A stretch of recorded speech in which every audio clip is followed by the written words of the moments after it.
What's up, everyone? How are you all? Today we are back with another blazing Naruto story. What if Naruto leaves Konoha and starts a family? If you enjoy, then please like, share, and do comments. 3 years later.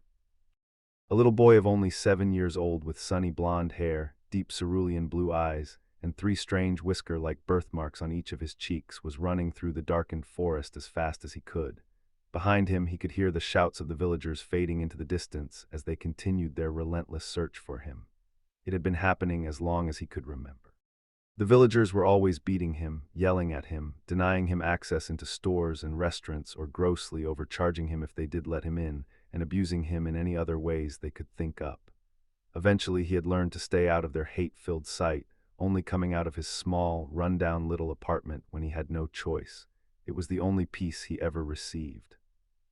However, there was one day of the year that no matter where he hid, the villagers would come looking for him, and if they found him, they would give him the worst beating of the entire year. On several of these occasions, he had almost been killed, surviving only due to the timely arrival of a strange group of people that would always have an animal mask on that he had heard some of the villagers call ANBU. There had been one of them in particular that had saved the boy on many occasions, but he didn't know anything about him other than the fact he wore a dog mask and had weird, silver hair. So who was this little blonde boy, and what was this terrible day that now had him running for his life through the forest in the dead of night? The young boy's name was Uzumaki Naruto, and today was October 10th, the little boy's birthday. After 7 years of being neglected and abused, Naruto had finally decided he had had enough. He needed to get out of the village as fast as he could. He had watched the guards at the gate carefully and used the skills he had obtained from years of avoiding being seen to slip past them at the first opportunity.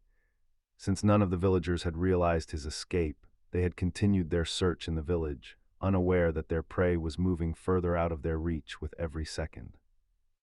Naruto ran with everything he had, never slowing down, never looking back, leaving the hidden shinobi village of Konoha further behind him with every step. As he ran, thoughts of an old man in large red and white hat, with a pipe in his mouth and a gentle smile on his lips came to his mind, the Hokage of Konoha. The old man had always been kind to him, visiting the poor boy on several occasions. He would always smile and joke with Naruto, even taking the boy to his favorite place in the world, Ikaraku's ramen stand. He was the only one in the world that Naruto could have ever considered family, and he was leaving him behind with the rest of the village. "I'm sorry, Oji-san, but I can't take it anymore." The boy mentally apologized as tears welled up in his eyes. "I promise I'll get strong, and one day I'll come back to see you again. I won't give up my dream to become the Hokage and gain everyone's respect, but I need to get away for now." Oh. Naruto had no idea what direction he had been going or for how long he had been running when his legs and lungs could no longer handle the strain he was putting them through. His legs buckled beneath him and he fell headlong into the forest floor, scattering fallen leaves and dirt with his impact.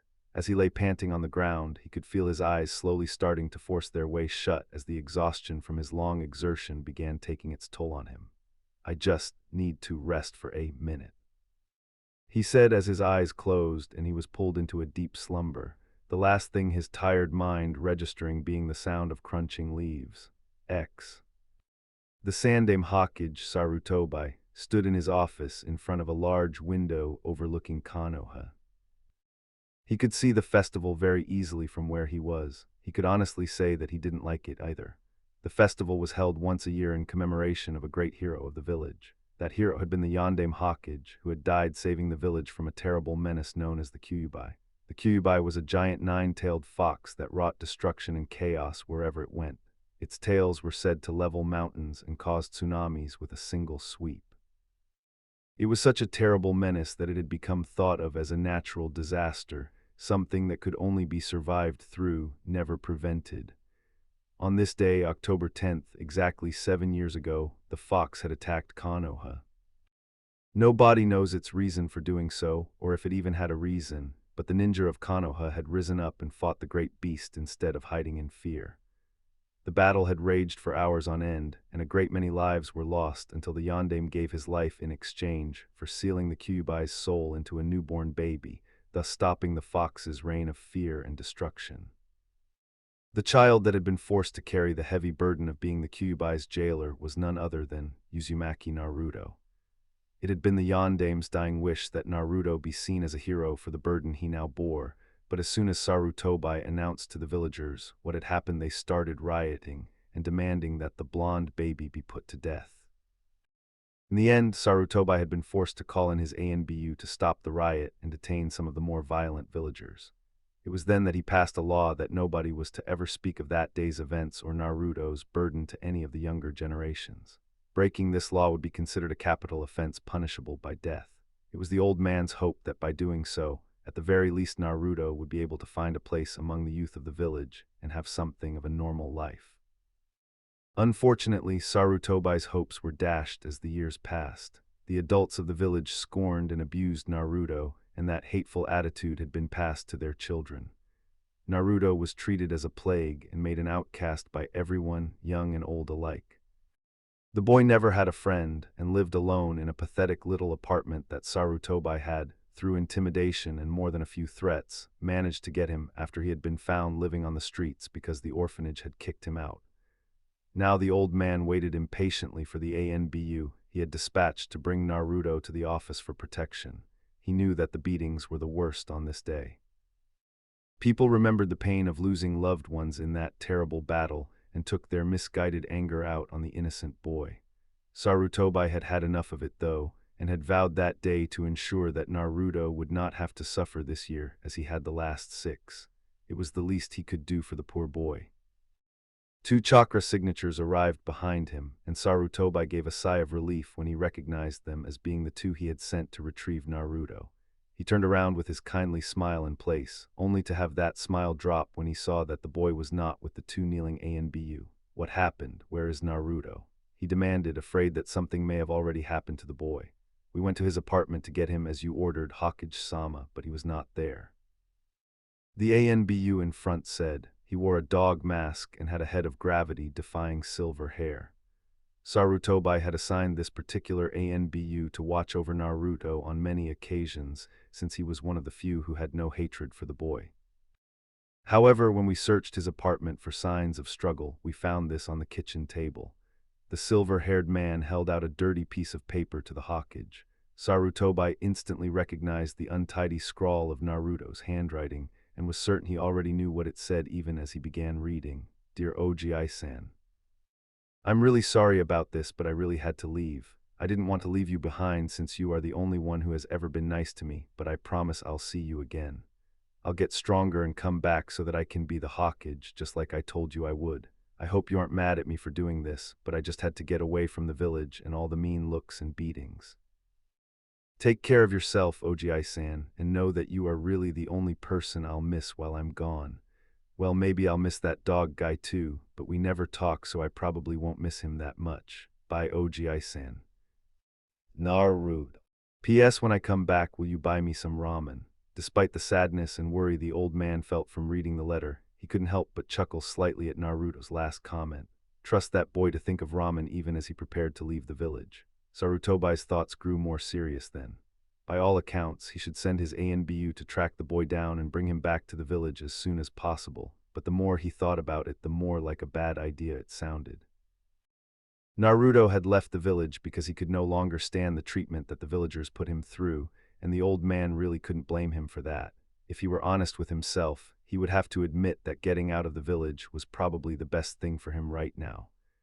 To bring him back now could devastate the boy who was only looking for some sort of relief from the nightmare that was his life. Have you ever wondered about a different side of Naruto's world? Welcome to Ninja Seduction on Patreon.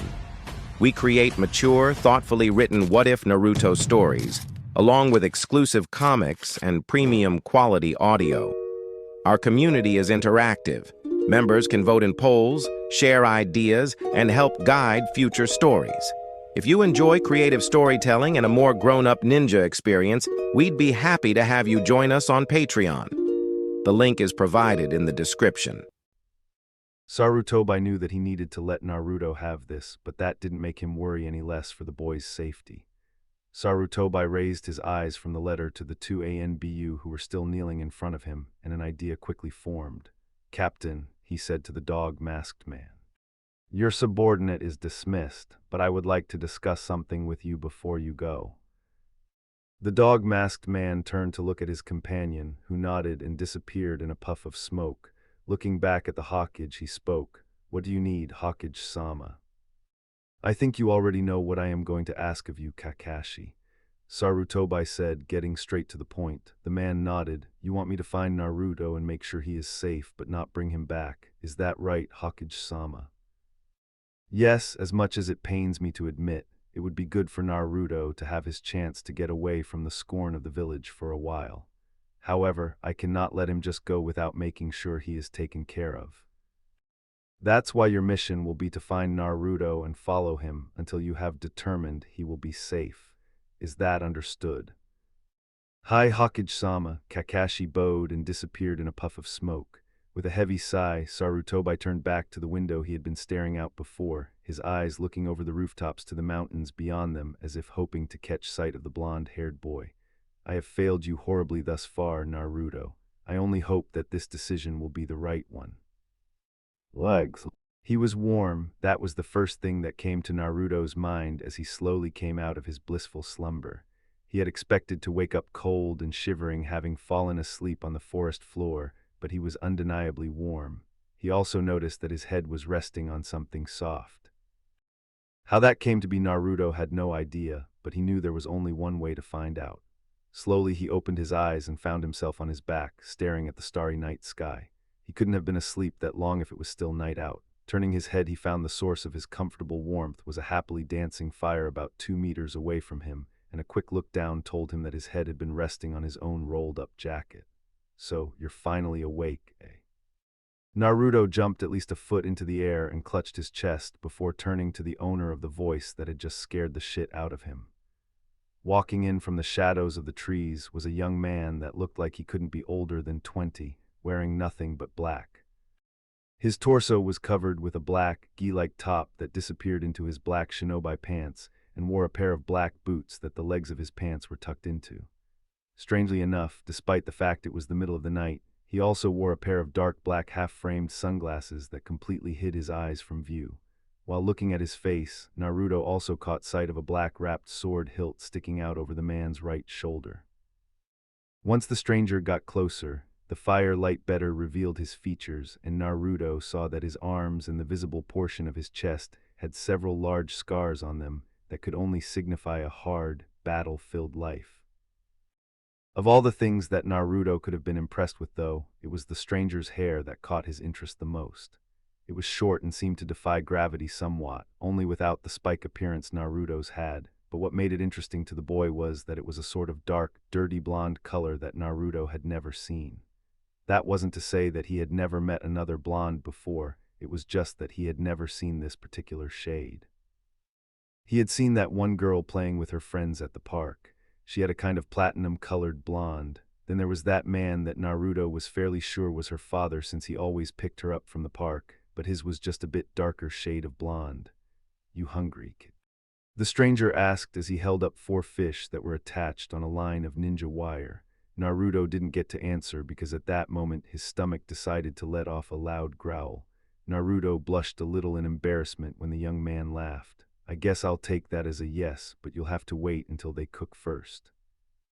He took out 4 sticks he had been carrying with him and proceeded to impale each fish on one before propping the sticks in the dirt so the fish could be cooked by the heat of the fire.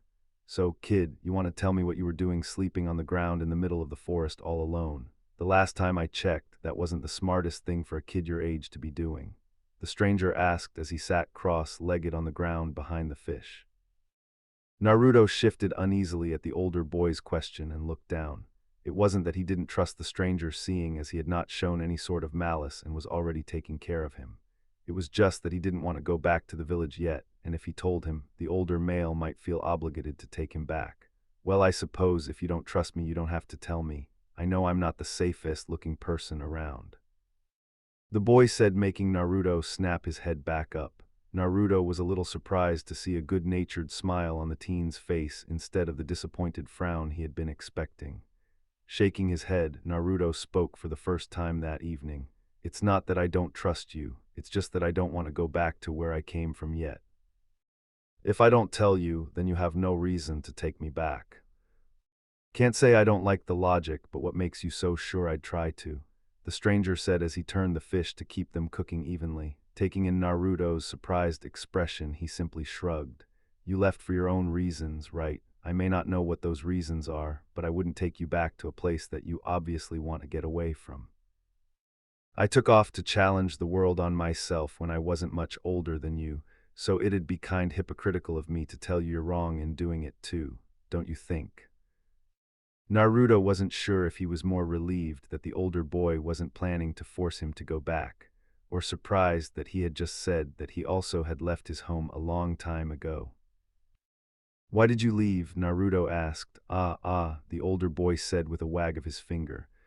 I made the fire and caught the fish, so it's only fair that you tell the first story. Before that, though, we need to know what to call each other, right? So what's your name, kid? Naruto looked a little sheepish since he hadn't realized that he didn't even know the name of the person who had helped him, but answered energetically. My name is Uzumaki Naruto, 7 years old and the future Hokage of Konoha. He hadn't really meant to add that last part, but old habits were hard to break. The stranger smiled slightly at Naruto's proud declaration. I guess that saves me the time of asking where you came from. Naruto rubbed his head sheepishly as the other boy continued. Well, Uzumaki Naruto, future Hokage, my name is Jaga, just Jaga. I'm also 17 years old, and the young man took on a noble pose and declared proudly, the most badass motherfucker you'll ever meet. Naruto stared at the teen in silence, his mind not sure how to process that last part. Tough crowd, Jaga muttered. The younger blonde decided the best thing to do would be to just ignore the comment and opted to instead ask a question that had entered his mind during Jaga's introduction. So, why don't you have a clan name? Did something happen? Jaga looked down and shook his head slightly, and Naruto could have sworn he saw a sad smile pass his lips. That's a story for another day, kid. When Jaga looked back up, all trace of the sadness that Naruto thought he had seen was gone. Speaking of stories, why don't you tell me yours over a roasted fish? Jaga plucked one of the sticks out of the ground and handed the freshly cooked food to the eager boy. Naruto took it gratefully and quickly took a large bite, only to immediately start choking on a bone. Take it slow, kid, Jaga said as patted Naruto on the back. Don't make me have wasted my time making the fire because you went and died choking on a fish bone. Naruto laughed painfully as the bone was dislodged from his throat, and when he took his next bite, was very careful to be mindful of the dangerous little things. So, going off your self-introduction, you're from Konoha, right? Naruto nodded at Jaga's question. So why did you leave? It seems like it would make it a little hard to accomplish your goal, doesn't it? Jaga was observing the boy carefully as he asked his question, and was a little worried when he noticed the boy's happy eyes dim as a painful sadness filled them. I had to get away from it if only for a while, Naruto said sadly. Jaga made no comment as he waited for the boy to continue. Naruto saw Jaga's patient silence and took a little comfort in it. The older boy was letting him tell him at his own pace. Taking a deep breath, Naruto spoke again. All my life, the villagers have glared at me, called me names, even beat me.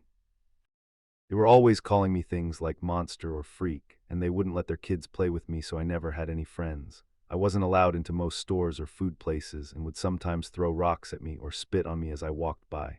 I have been beaten more times than I can remember, and sometimes I think I might have died if those masked guys hadn't saved me.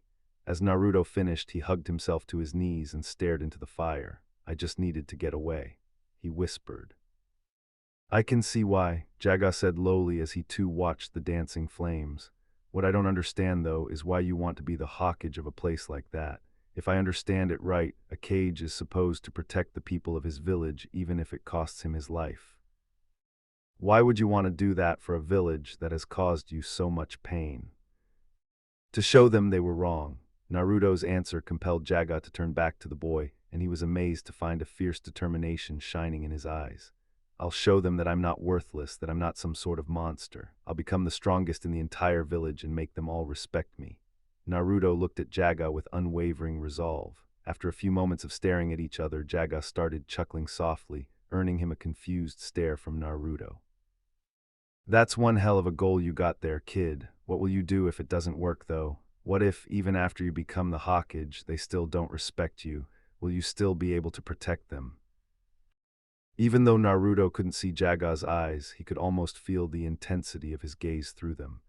Naruto met that gaze with his own, his determination never wavering. I will. Even if they still hate me, I'll keep trying. No matter how long it takes, I'll keep trying, and one day I'll change their minds. Jaga held Naruto's gaze for a moment before smiling. Good answer, but I think you still have a long way to go before you get there, so would you like some help? Naruto looked incredulously at Jaga, who never lost his smile. If you want, you're welcome to travel with me, Jaga said to the shell-shocked boy. I'll teach you what I can as we go, and may even be able to find some people who would be willing to teach you what I can't. You'll also be able to see the world and learn about the different cultures and ideals of the other nations. A useful thing to know as a Hokage, don't you think? Of course, when you feel you're ready to go home, I'll take you back to Konoha. It would be hard for you to become the Hokage otherwise, right? Jaga was trying to gauge the boy's reaction to his offer, but Naruto was staring into space in a dumbstruck gaze.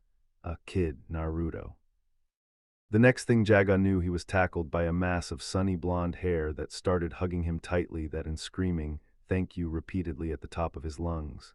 Jaga's surprised expression changed, and a soft, barely visible smile came to his lips. No problem, kid, but if you're going to be traveling with me, you need to get some sleep.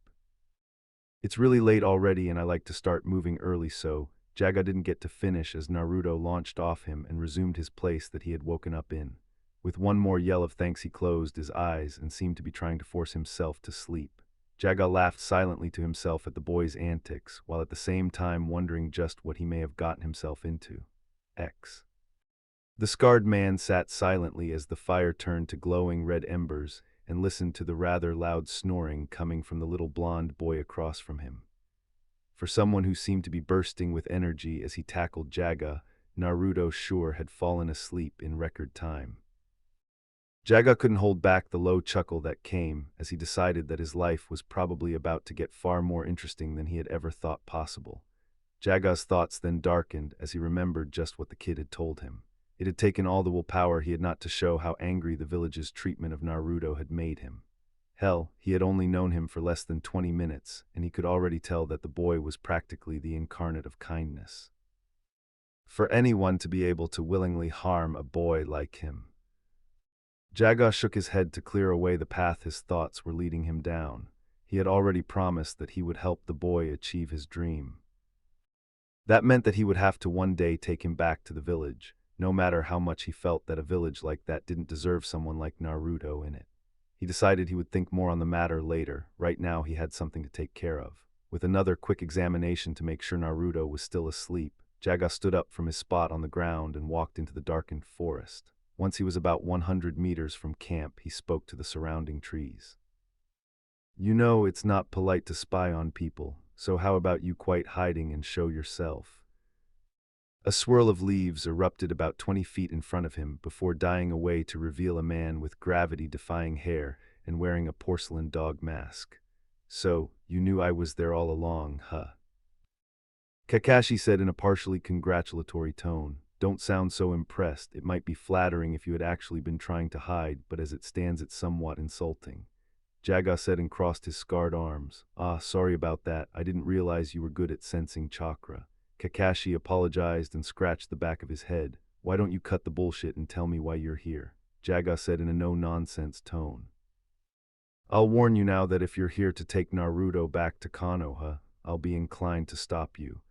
If even half of what that kid said is true, then that village is the last place he should be.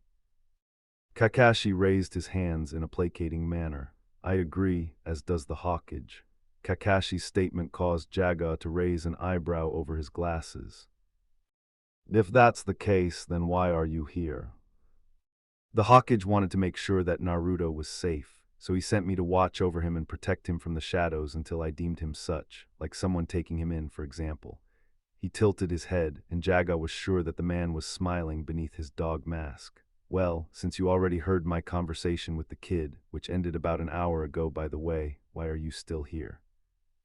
Kakashi casually put his hands in his pockets while still facing Jaga. Saying you'll protect someone and actually meaning to do it are two different things. He said in a much more serious tone than he had been using. I see, Jaga said with his arms still crossed in front of him. So you mean to find out if I'm a man of my word? Well, yep. Kakashi answered with a carefree tone. The wind blew through the forest carrying leaves and dust as the two stood facing each other.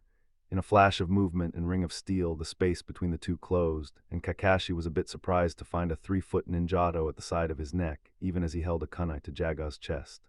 The two stood in that position for a while longer before simultaneously withdrawing their weapons and taking a step back from each other. Hade Kakashi, nice to meet you. Kakashi introduced himself with a hidden smile. Jaga, but you already knew that. Jaga replied, lowering his blade to his side. Kakashi smiled. It looks like you weren't lying after all, so I'll just be going now. Kakashi turned to leave, but stopped as he remembered something. By the way, I noticed you seem to be a loner, but if Naruto's dream is to become the Hokage, he is going to need to understand the value of teamwork.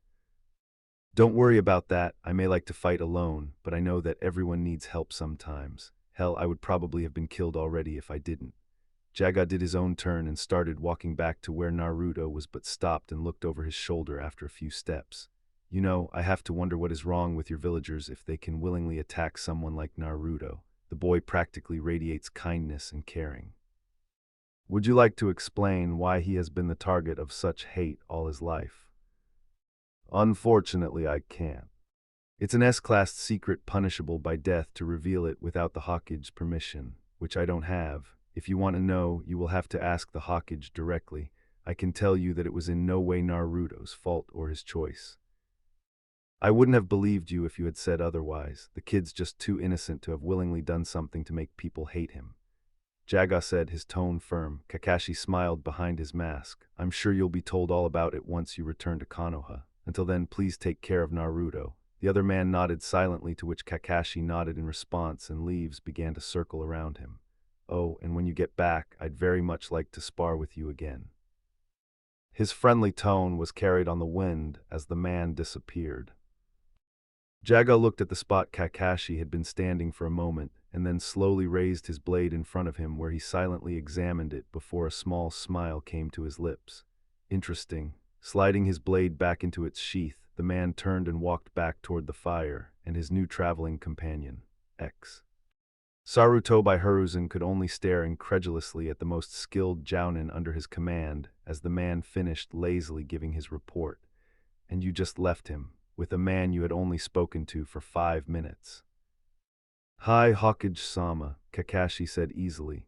The aged Hokage took several calming breaths as he fought his desire to jump over his own desk and strangle the silver-haired man. Do you have any idea what you've done, Kakashi?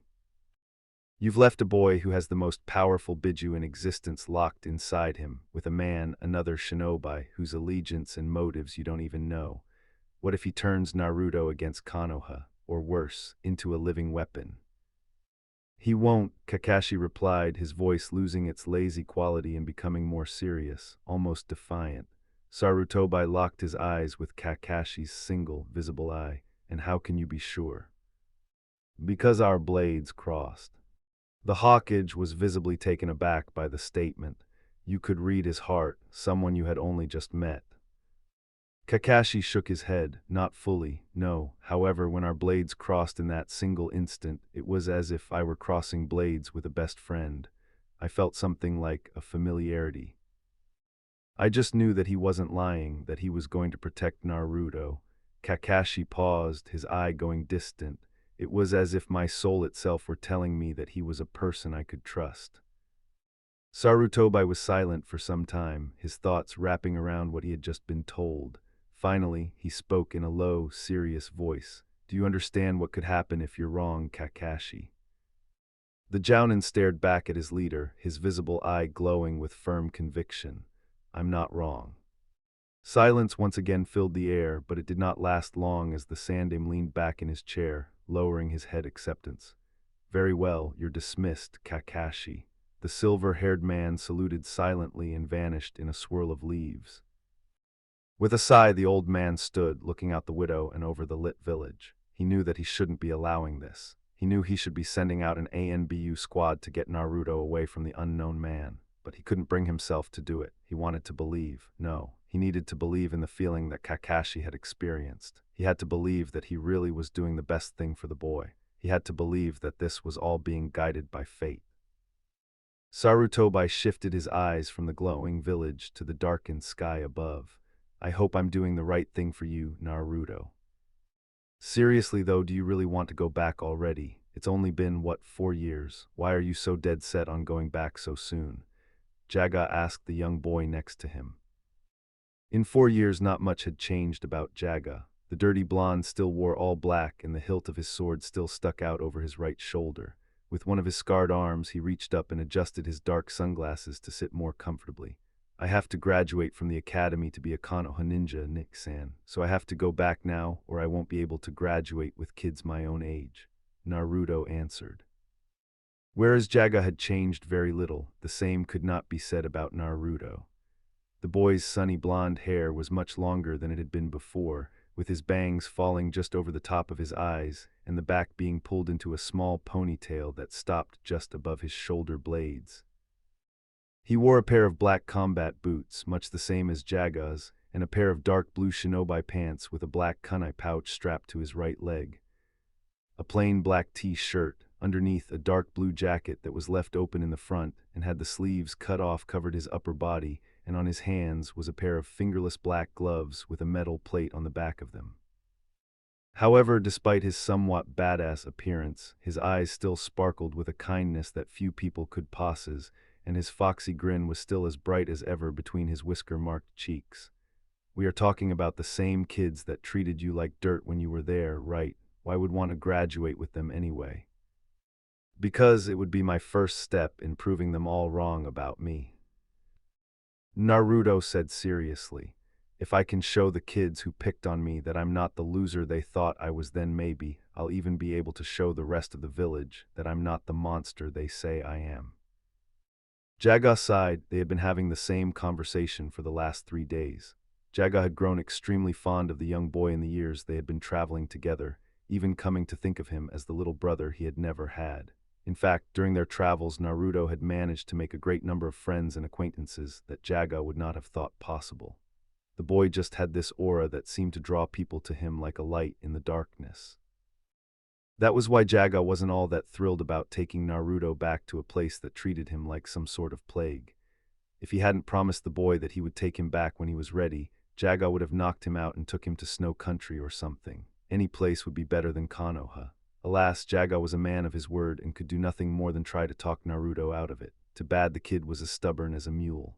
Nick-san, we're almost there. Naruto exclaimed in excitement. Great. Jaga replied in a tone that was decidedly not. Oh come on Nick-san, it won't be that bad. Naruto reproved. Jaga looked less than convinced. Whatever brat, by the way, how many times do I have to tell you not to call me that? Why? Naruto asked. Isn't okay for me to call my Nick-san, Nick-san. Exactly when was this Nick-san thing decided on? I sure as hell wasn't there for the meeting. Jaga really didn't mind that Naruto called him that, especially since he did already think of the boy like a little brother. He just wanted to see if he could make Naruto sweat a little. Too bad he forgot about one of Naruto's ultimate secret weapons. Naruto's eyes widened and started to tear up slightly, while his bottom lip started quivering in a powerfully heart-wrenching display of puppy dog eyes that made Jaga step back slightly. Why you mean you don't doubly want to be my Nick-san? Naruto's voice cracked slightly, and a tear looked about to fall from the corner of his eye. Okay, you win. Jaga yelled as he crossed his arms in front of him defensively. Just stop doing that. Naruto smirked triumphantly. I knew you wanted to be my Nick-san, Nick-san. Yeah, whatever. Just remind me to kill Hitomi the next time I see her for teaching you her damned puppy eyes no jutsu. You would never hurt her and you know it, Nick-san. She doesn't need to know that, though. She already does. Damn.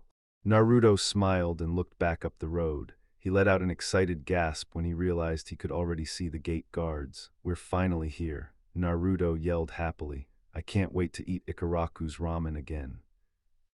Jaga didn't reply. Instead, he focused on the 2 guards at the village gate. As soon as Naruto had started yelling about ramen, both their gazes had zeroed in on the happy blonde, and it didn't take a genius to know that they weren't happy about what they saw. "Stop right there," the closest guard said sneeringly. "Just what do you think you are doing back here?" Naruto's happy smile faltered slightly but was back too quickly for most people to notice. The young blonde was about to say something, but a hand on his shoulder stopped him. "Naruto just came back from an extended training trip," Jaga said in a cool tone. "He's here so that he can finish the academy and become a Konoha genin." "What makes you think we want that thing as a ninja for Konoha?" The second guard snarled. Jaga's eyes narrowed dangerously behind his glasses and his tone became dark. "I couldn't give a shit if you want him here or not. He wants to be a Konoha ninja, and I plan on making sure he does." The first guard was sneering even more than before. "Oh, and what if we decide that we won't let you through the gate, huh?" Jaga's expression became downright sinister, and an evil smile came to his lips even as his hand started moving to his sword. "I'm so glad you asked." Now, Jaga-san, is killing the gate guards really the wisest thing to do on your first day in Konoha?" A bored-sounding voice came from off to the side. Naruto, Jaga, and the two guards looked to where the voice came from to see a tall, silver-haired man in standard Konoha Jounin uniform wearing a mask that covered the bottom half of his face and his hit pulled down over his left eye. His right eye was curled into an upside-down U that seemed to say he was smiling beneath his mask. Jaga smiled as soon as he saw him. "Hate Kakashi, I didn't think I would see you so soon after we got here." "I know you," Naruto suddenly yelled in surprise. "You were the guy in the dog mask, right?" Kakashi smiled at Naruto and nodded. "Yep, that was me. I'm surprised you figured it out so quickly, though." "Oh, please," Jaga scoffed. "The only real difference between the dog mask and the way you look now is that your right eye is visible. At least get a haircut if you don't want people to figure it out." "Kakashi-san," the first guard spoke up finally. "Do you know this person?" The guard's pause said plainly that he wanted to call Jaga something else, and even an idiot could tell it would have been a reference about Naruto. "Why, yes," Kakashi said warmly. "He's the person Hokage-sama entrusted to take care of Naruto while he was away from the village." "I thought you decided on that. Isn't that what your little test was all about?" Jaga asked. Kakashi shrugged. "Hokage-sama told me to make sure Naruto would be safe, so in a way leaving Naruto with you was his decision. I was just making sure you were strong enough to handle it." "I guess that makes sense." If anyone had been looking at the two guards, they would have noticed that their faces had paled at the mention of the Hokage and had steadily been getting paler as the conversation continued. "At any rate, Hokage-sama will be pleased to find out you're back, Naruto. What do you say we go to the Hokage Tower and see him?" "Yatta," Naruto yelled, jumping off the ground and pumping his fist into the air. "I finally get to see the old man again. The first thing I'm gonna do is have him treat me to some ramen." Kakashi smiled fondly behind his mask. It was good to see that Naruto was still Naruto. "Well, shall we get going then?" "Why don't you two go on ahead?" Jaga said and turned back to the guards. "I still have something I want to talk to these two about." Jaga was about to start walking to the still pale guards when he was suddenly jerked backwards and fell on his ass. Feeling a grip the back of his vest, he tilted his head back and found himself facing Naruto's narrowed eyes. "May I help you?" "Oh no you don't, Nick-san," Naruto said sternly. "The last time you told me to go on ahead so you could talk to someone, I saw that guy's face on a missing persons poster 2 days later." "I wasn't gonna kill them," Jaga said. "I was just going to almost kill them. Beat them to within an inch of their life." Oh. Despite the fact he was getting reprimanded by an 11-year-old, the matter-of-fact way Jaga said that made the two guards pale considerably more. Naruto rolled his eyes and started walking while still holding onto the back of Jaga's vest. "Let's go, Nick-san." "Aren't students supposed to listen to their sensei and not interfere with their fun?" Jaga said sullenly and crossed his arms. "Not when that sensei's fun is going to make it harder for the student to accomplish his dream," Naruto said dangerously. Jaga only fed and turned his head to the side. Kakashi's eye twinkled as he tried to hold in his laughter at the rather comical sight of an 11-year-old boy dragging a sulking 21-year-old man. He had a feeling that the village of Konoha was about to get a whole lot more interesting. Ojii-san, Naruto yelled at the top of his lungs and jumped over the desk and into the arms of a very surprised old man. I've missed you. And Naruto-kun, is that really you? Sarutobi asked in disbelief. However, there was no mistaking that foxy smile he was flashed with as soon as he asked. That's right, Ojii-san, I'm back. Naruto had dropped his voice somewhat, but it was still enough to make the old Hokage flinch a little at the volume. Even still, his happy smile never left his face. It's good to have you back, Naruto-kun, but I'm a little surprised to see you back this soon. See, I told you we should have waited a few more years. Since the old man agrees with me, let's get the hell out here, Jaga said as he walked in behind Kakashi. Sarutobi was a little surprised by Jaga's appearance. Kakashi had told him that the person he had left Naruto with was young, but he didn't expect him to be this young. Still, the visible scars on his body and the relaxed but guarded way he carried himself showed clearly that the young man was no stranger to battle. The other surprising thing was the way the young man seemed to have no fear or apprehension about being in his presence. Even as he progressed in age, even the most seasoned shinobi had been respectful and somewhat cautious in dealing with him, but this one walked right in calling him an old man in much the same way Naruto would. For some reason, Sarutobi found it refreshing. Now, I didn't say that, I simply said I was surprised, the old Hokage said with a chuckle. In fact, this is a perfect time for Naruto to come back. Now he can finish off his training at the academy and graduate with people his own age. Ha! Naruto exclaimed, jumping out of the Hokage's grip and onto his desk before pointing at Jaga. I told you it was a good idea, Nick-san.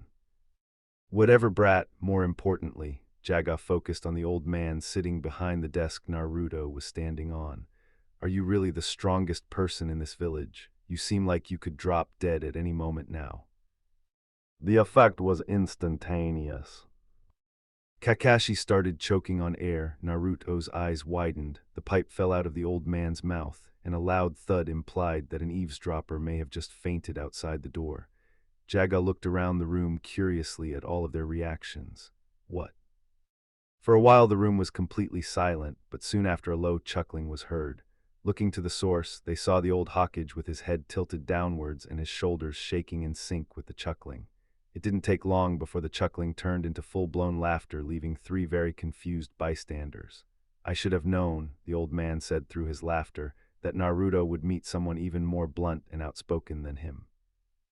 Sarutobi wiped his eyes as his laughter slowly died down. He decided right then that he liked this young man. When his mirth finally faded away, the aged Hokage turned back to Naruto, who had yet to get off his desk. I'm very glad you're back, Naruto-kun. It's been a bit boring here without you.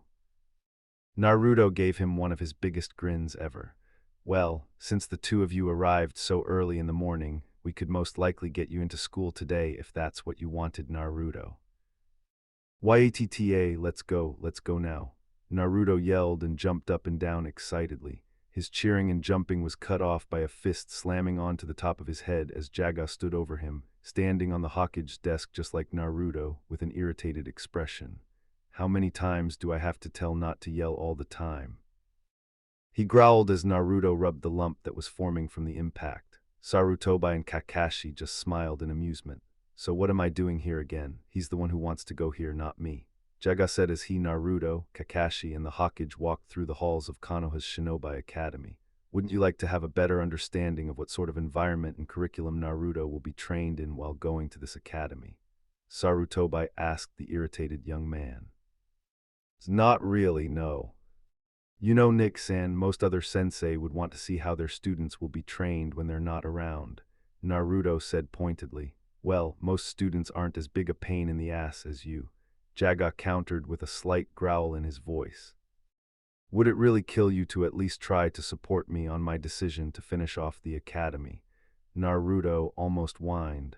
I decided that it would be best if I didn't take any chances on that. You're an asshole, Nick-san. I know, I've been working at it for years. You know, you really, Naruto's remark was cut off by a loud shout coming from the other side of the classroom door.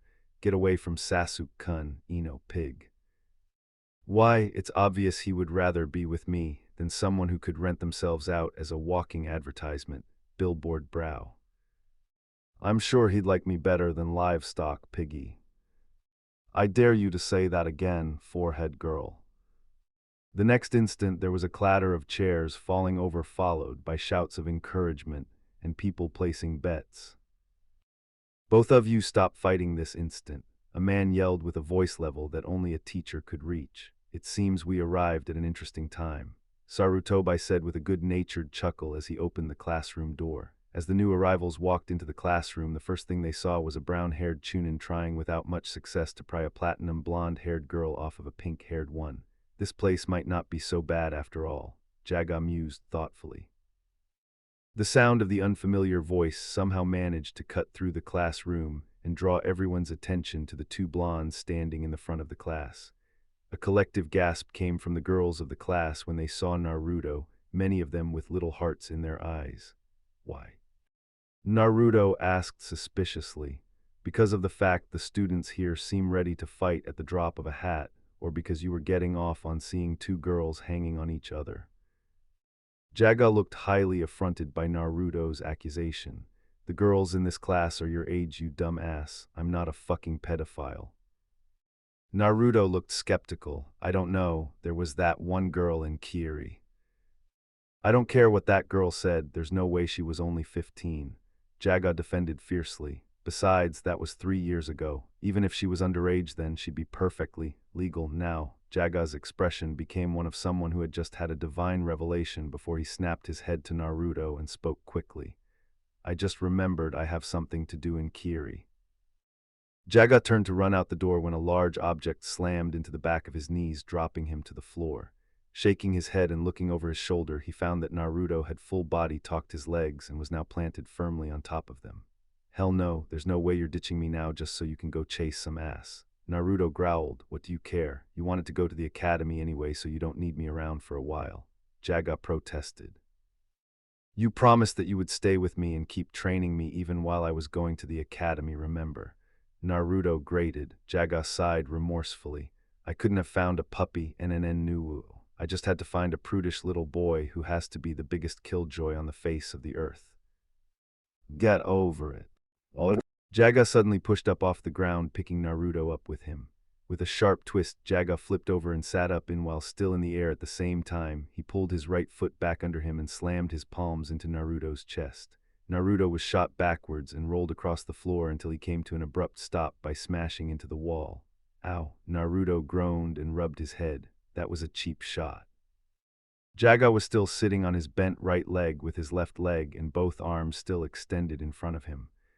With a graceful ease, he pushed up with his one foot on the floor and pulled his other leg back, and so he was standing again, a smirk dancing on his lips. Get over it. Naruto growled. Inuzuka and the other students could only stare with open mouths at the pair before them. You two certainly know how to make an entrance. The Hokage laughed at the blonde duo.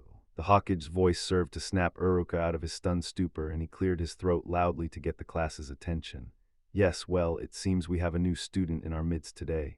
He took a quick glance at the Hokage for confirmation. At the old man's nod, he turned back to Naruto. Would you care to introduce yourself to the class? Inuzuka said to the still floored boy. Naruto made a miraculous recovery and jumped into the front of the classroom. Hey everyone, the name's Uzumaki Naruto. I'm 11 years old and the future Hokage of Konoha. Nice to meet you all. Jaga groaned and rubbed his temples. I thought I broke you out of the habit of telling everyone you were gonna be the Hokage every time you introduced yourself when we were in Kumo. Naruto grinned sheepishly and rubbed the back of his head. Hey, I guess I'm just exited to be home, he said with a slight flush of his cheeks. The action had a rather surprising reaction on the females of the class. Kawaii. All the girls, except the blonde and pink-haired girls that were fighting earlier, though even they looked like they were seriously fighting the urge, screamed in unison and launched themselves at the very surprised blonde. The glomping that ensued was one of legends, as girls piled on top of each other in attempt to get to the boy beneath them. A good-natured chuckling suddenly came up from beneath the pile of girls, and everyone looked down in shock to see the aged face of the Hokage just visible. Well, it has been a while since I was glomped by such attractive young ladies, the old man said with a smile, but it is getting somewhat hard to breath, so would you all mind allowing this old man to get up? The girls had to have set a new speed record in their haste to get themselves off the village's leader. As the old man stood back up, a loud laughter filled the air, and every looked over to see Naruto rolling on the ground holding his sides. I can't believe you replaced yourself with the old man. Naruto wheezed out as he laughed. I can't believe you replaced yourself with me, you little bastard. Jaga said heatedly from next to Kakashi. Naruto started laughing harder and Jaga glared at him. Kakashi was using every ounce of willpower he had not to join the sunny blonde. Seriously, how often does one see the most powerful man in the village get used as a replacement and then glomped? It was certainly a first for him. Still chuckling, the aged Hokage stood back up and dusted himself off. Well, that was interesting. However, I think it's time that we allow the class to get back underway, as well as let Naruto get acquainted with academy life. The Hokage finished and looked over at Naruto, who was just starting to stand again after his fit of hysterics. Yes, of course, Hokage-sama, Iruka said hastily. Naruto, your seat will be the open one back there. Iruka pointed to one of the open seats towards the back of the classroom. Naruto saluted and practically sprinted to his seat excitedly. He was really looking forward to what he would be learning at a real ninja academy. Shall we be going then? The Hokage asked Jaga and Kakashi. Just one thing before I go. Jaga said, I just wanted to know what sort of things Naruto will be learning in this academy. This surprised the three who he had come to the academy with, having heard his earlier statement of lack of caring. Iruka looked at the Hokage for the okay before speaking. Well, Monday through Thursday we do class work where we learn about things like the basics of chakra, different types of jutsus, Kekkei Genkais and how to identify different ones, the history of Konoha and its Hokages, ect. Then on Fridays we do practical applications such as sparring and practicing with kana and shuriken. What? The shout drew everyone's attention to a very pale Naruto. You mean 4 out of 5 days is nothing but class work? Yes, Iruka said uncertainly. NNNO. He wailed, throwing his arms into the air dramatically before smacking his head on his desk and crying waterfall-like tears. Buahhhhhha. Jaga laughed evilly, earning a hateful glare from the crying boy. This isn't funny, Nii-san. In the blink of an eye, Jaga was standing beside Naruto and clapping him heartily on the back. Of course it isn't. In fact, I can finally understand why you wanted to come here so bad. I mean, really, why do useless things like traveling around the world, learning new jutsus and skills, or anything else that may actually save your life in a fight? Jaga hadn't stopped clapping Naruto on the back the entire time. But hey, who knows, maybe the first person you fight will be so impressed that you can tell him about a bunch of buildings and a few dead guys that he'll just drop his weapons and ask you to kill him. Jaga's grin looked like it was going to split his face, while Naruto's glare could have melted steel. You know I'm not dead yet, the Hokage said from the doorway. You're close enough, Jaga waved dismissively. Iruka and the rest of the class gasped in shock at Jaga's blatant disrespect of the village leader. Well, I'm going to do some of those useless things I just mentioned while you learn how to wow your enemies with your knowledge. Have fun, Naruto. Jaga was laughing manically as he headed for the door. No, wait, take me with you. Naruto screamed and jumped after Jaga, only to be caught in the air by a stern-looking Iruka. Naruto. You can't skip class on your first day. That's just plain rude. That's right, Naruto, you shouldn't be rude to your new sensei, Jaga said with an evil grin as he rounded the corner. Have fun learning about dead guys. I'm not dead, Sarutobi muttered despondently. You bastard. You evil, evil bastard, Naruto snarled as he struggled against Iruka's hold. I'm gonna write letters to every one-night stand you've ever had and tell them where to find you.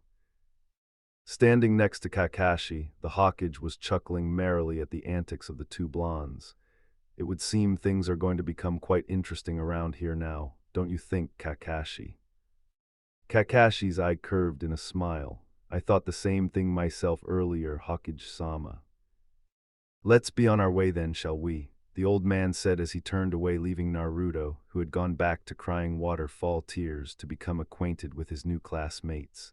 So, how do you think Naruto will do in the academy, Hokage-sama? Kakashi asked boredly. I suppose that all depends on what Jaga has taught him in the last 4 years. Oh, speak of the devil, he seems to have been waiting for us. The old man indicated the figure leaning against the wall in front of them with a tilt of his head.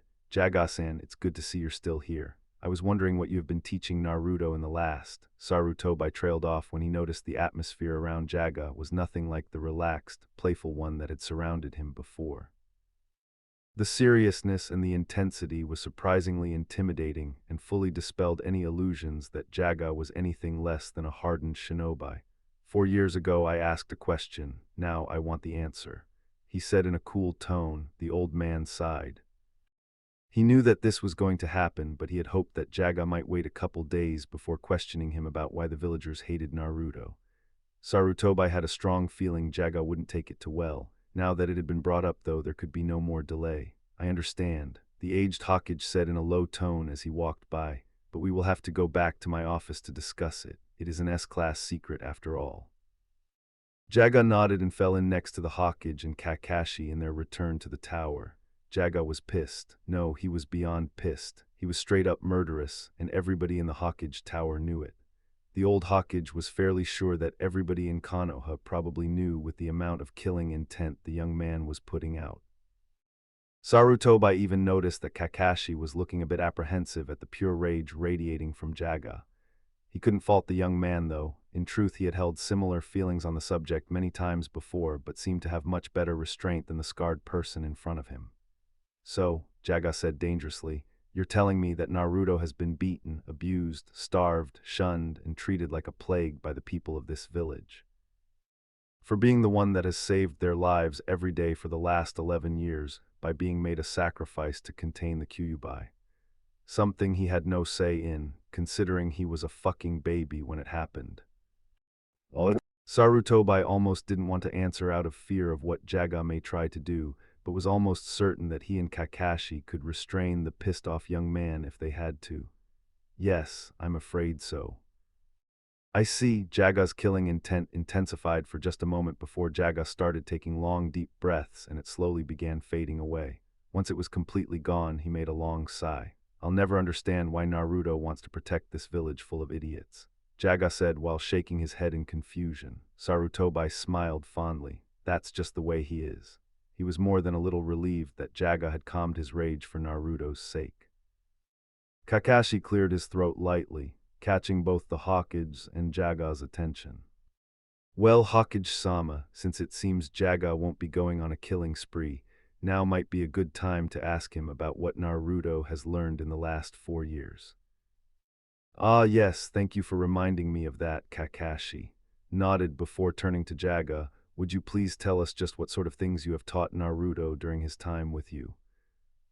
Jaga shrugged his okay before rubbing his chin in thought. Well, the first half a year or so was focused mainly on developing his ability to use chakra. I found out early on that the brat had a ridiculous chakra capacity for someone his age, and over the years it has only been increasing. At a rough guess, I would say he has at least double the capacity of most seasoned jounin, and with the rate it seems to be increasing, it could be nearly triple by the time he graduates from the academy in a year. Sarutobi hummed thoughtfully with his pipe in his mouth. This is probably due to having the Kyuubi no Kitsune sealed within him. It was bound to have some sort of effect on him. It makes sense, I guess, Jaga continued. However, whether it is due to the Kyuubi again, like you said, or if it's the size of his chakra capacity itself, Naruto's control just plain sucks. How so? Kakashi asked. He can't do small jutsus, they just won't work. It used to be that in an attempt to make a single bunshin, Naruto would put out enough chakra to make at least 10 Mizu bunshin. He simply couldn't tone it down. Over the years, I have had him do every chakra control exercise I can think of, from tree and water walking to keeping a stick standing straight up on top of your head and a rock balanced on top of it through chakra. It has helped, but only to the point that he can cut it down to about 3 Mizu bunshins. However, due to the finer control required to keep the insubstantial clones together, they still always fail. In the end, I had to upgrade to teaching how to do the Mizu Bunshin no Jutsu, and that turned out just fine. I take it that Naruto is not very good at Genjutsu then, Sarutobi asked. If to ever try to teach a penguin how to fly, because I'm pretty sure you would have better luck with that than trying to teach Naruto Genjutsu. The old man chuckled at Jaga's statement before continuing on. So we have established that he has high chakra, low control, and knows Mizubunshin no Jutsu. What other techniques have you taught him? Jaga started stroking his chin again as he thought. Let's see, well, other than the Mizubunshin no Jutsu, I haven't taught him anything much more than the basics. You know, Henge, Kawarami, Katten, Gaokakyu, and the Daten, Doryuheki Earth Release, Earth-style Wall. Those last two aren't part of the basics. Only the Henge and Kawarami are, as well as the Bunshin in normal cases, Kakashi pointed out. Jaga's eyebrows rose over his glasses in surprise. So you teach your students jutsu to deceive, dodge, and distract, but not to attack or defend? He asked. Sounds like half-assed teaching to me. Kakashi was about to protest, but stopped short and put his hand to his chin thoughtfully. You know, you may have a point. It would make sense to teach them an attack and defensive jutsu. The problem is that most genin don't have enough chakra to do them before they graduate. So have them doing chakra-enhancing exercises in the academy instead of learning about a bunch of dead guys.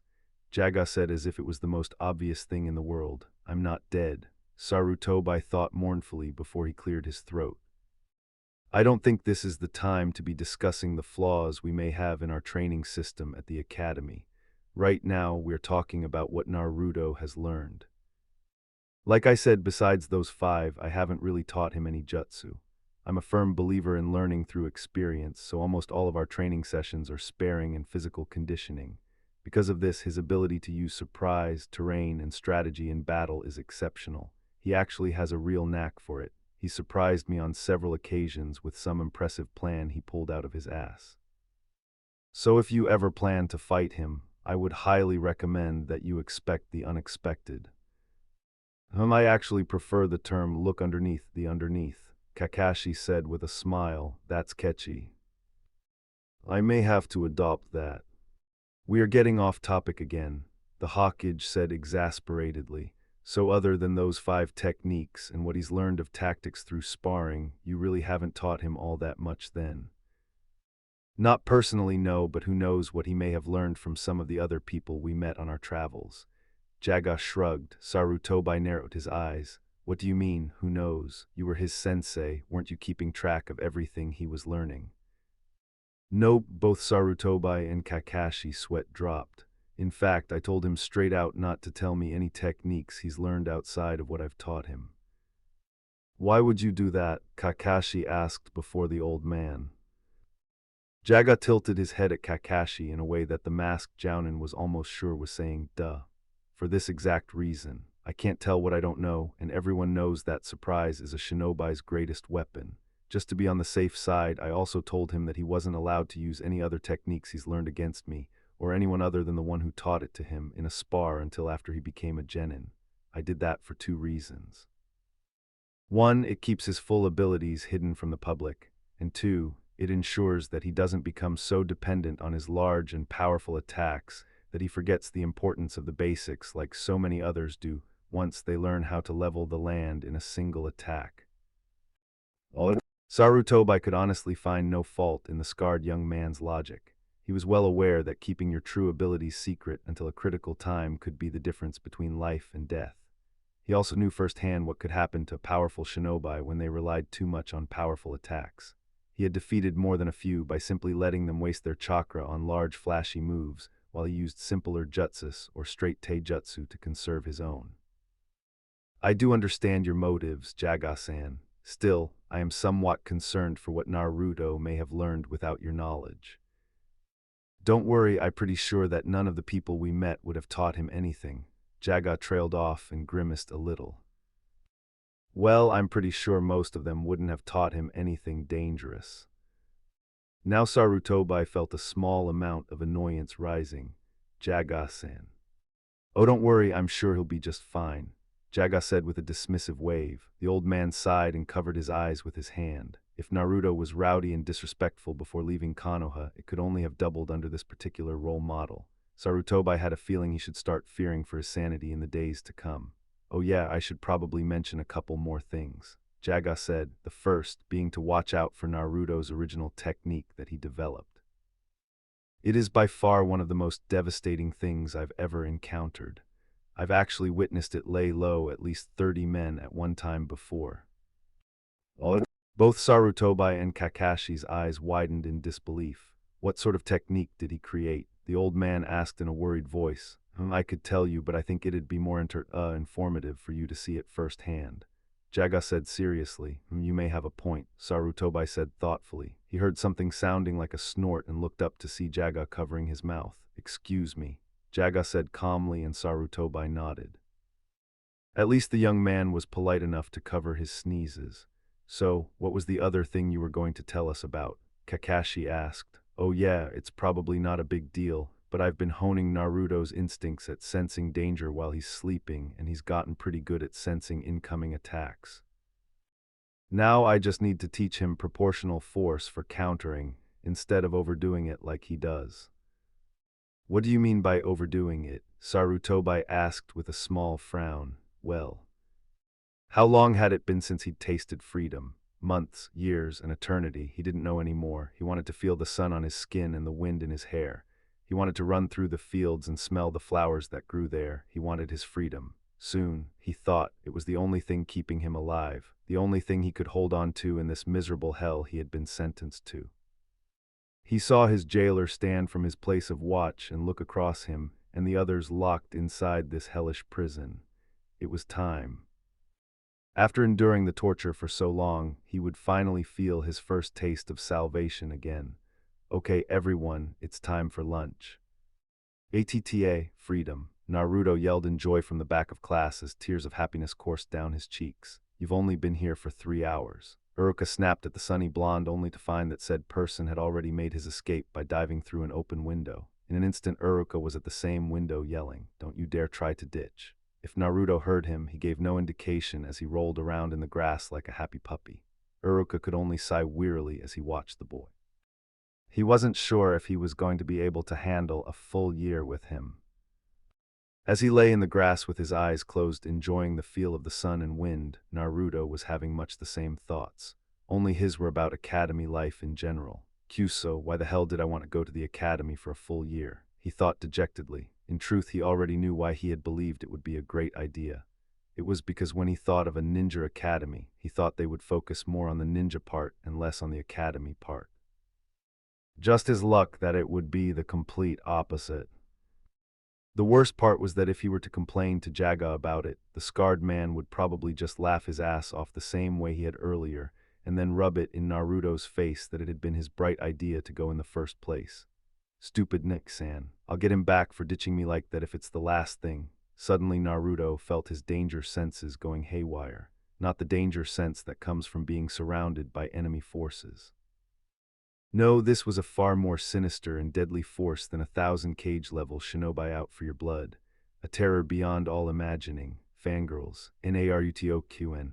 The terrible war cry of doom rang out. His eyes snapped open as he rolled backwards just in time to avoid 2 diving glomps from the front. Coming to his feet, he jumped backwards to avoid another 2 that came from his left and right, and watched them sail in front of him like pouncing animals. His senses alerting him just in time, he ducked another attempted glomping from behind, and let the girl pass just over the top of his head. The 5 original attackers began refocusing on him for their next try, and Naruto could sense more of them incoming. Doing the only thing one could do when faced with the horror known as fangirls, Naruto ran for dear life. His efforts seemed to be in vain as he felt more presences moving to intercept him along with the ones coming up from behind. He was about to be trapped, and he knew it. Looking around desperately, he saw a very large tree with no branches for at least 20 feet up the base. Taking a gamble that the girls had yet to learn tree walking, Naruto raced up the base to one of the large lower branches where he perched and looked down like a frightened cat as a horde of girls encircled the trunk. It was then Naruto realized he may have made a mistake as he saw the girls' eyes grow even more impressed and admiring at the display of skill. He almost wanted to cry at his stupidity when they started calling up to him. Naruto-kun, come eat with me. No, Naruto-kun, eat with me. Naruto-kun is going to eat with me. Like hell he is, Naruto-kun is eating with me. Naruto looked around the tree in a panic. The girls were starting to get a dangerous gleam in their eyes, and he was sure it was only a matter of time before they tried to chop the tree down to get to him. Too bad he had picked the one tree with nothing within jumping distance, and any attempt to escape would force him to go back to the ground and into the clutches of the frightening females. Just as he felt all hope was lost, the yells of the girls below silenced, and they all turned to look behind them. Curious as to what had diverted their attention, Naruto looked the same way and saw another large group of females that held all the signs of being fangirls following behind a raven-haired boy like lost puppies. At the front of this new group were the blonde and pink-haired girls that had been fighting when Naruto came into class earlier that day. Naruto watched warily as the raven-haired boy leading the group walked casually up to his current refuge with his hands in his pockets and looked up at Naruto with sharp, piercing eyes. "Your name is Uzumaki, correct?" His voice was low and cool. Naruto noticed idly that both the girls behind the boy and the ones who had been chasing Naruto himself looked like they were about to swoon just from the sound of it. "Yeah, and who are you?" Naruto asked with a defensive edge in his voice. "Uchiha Sasuke, I wish to speak with you." Naruto was about to point out that they were, in fact, already talking to each other, but knew that the other boy was essentially telling him to come out of the tree. Naruto wasn't sure if that was such a great idea considering they were completely surrounded by hormone-driven females, but decided to risk it since the girls had quieted simply from the other boy's presence and were unlikely to attack. Besides, he could always run back up the tree, hopefully. Still being cautious of a possible ambush, Naruto slowly walked down the trunk of the tree to the ground. As he did, he noticed the black-haired boy's eyes narrow on him. Naruto was startled to see the amount of anger and resentment that seemed to rise behind them. When he got to the ground and saw for sure that the girls were indeed not attacking, he walked up to the Uchiha. "So, what did you want to talk to me about?" Sasuke's eyes were still narrow as he sized Naruto up. "I want to fight you." Naruto tilted his head and squinted his eyes at the Uchiha. "Why?" "I want to test my strength against yours. Will you fight me or not?" Sasuke's voice spoke of nothing but cool confidence. His eyes, however, were burning with a fierceness Naruto was not expecting. However, if the look was meant to be intimidating, it failed miserably as Naruto felt his battle lust rising. "Sure, why not?" Naruto said with a surprisingly fierce grin. "Besides, Nick-san would kick my ass around Konoha if he found out I backed down from a fight." Sasuke smirked wider at Naruto's words and took a few steps back to get some distance. The crowd that had originally been filled with only girls had also been quickly filling up with the boys of the class who were eager to see the new guy who seemed to be pretty strong fight with the number one in the class.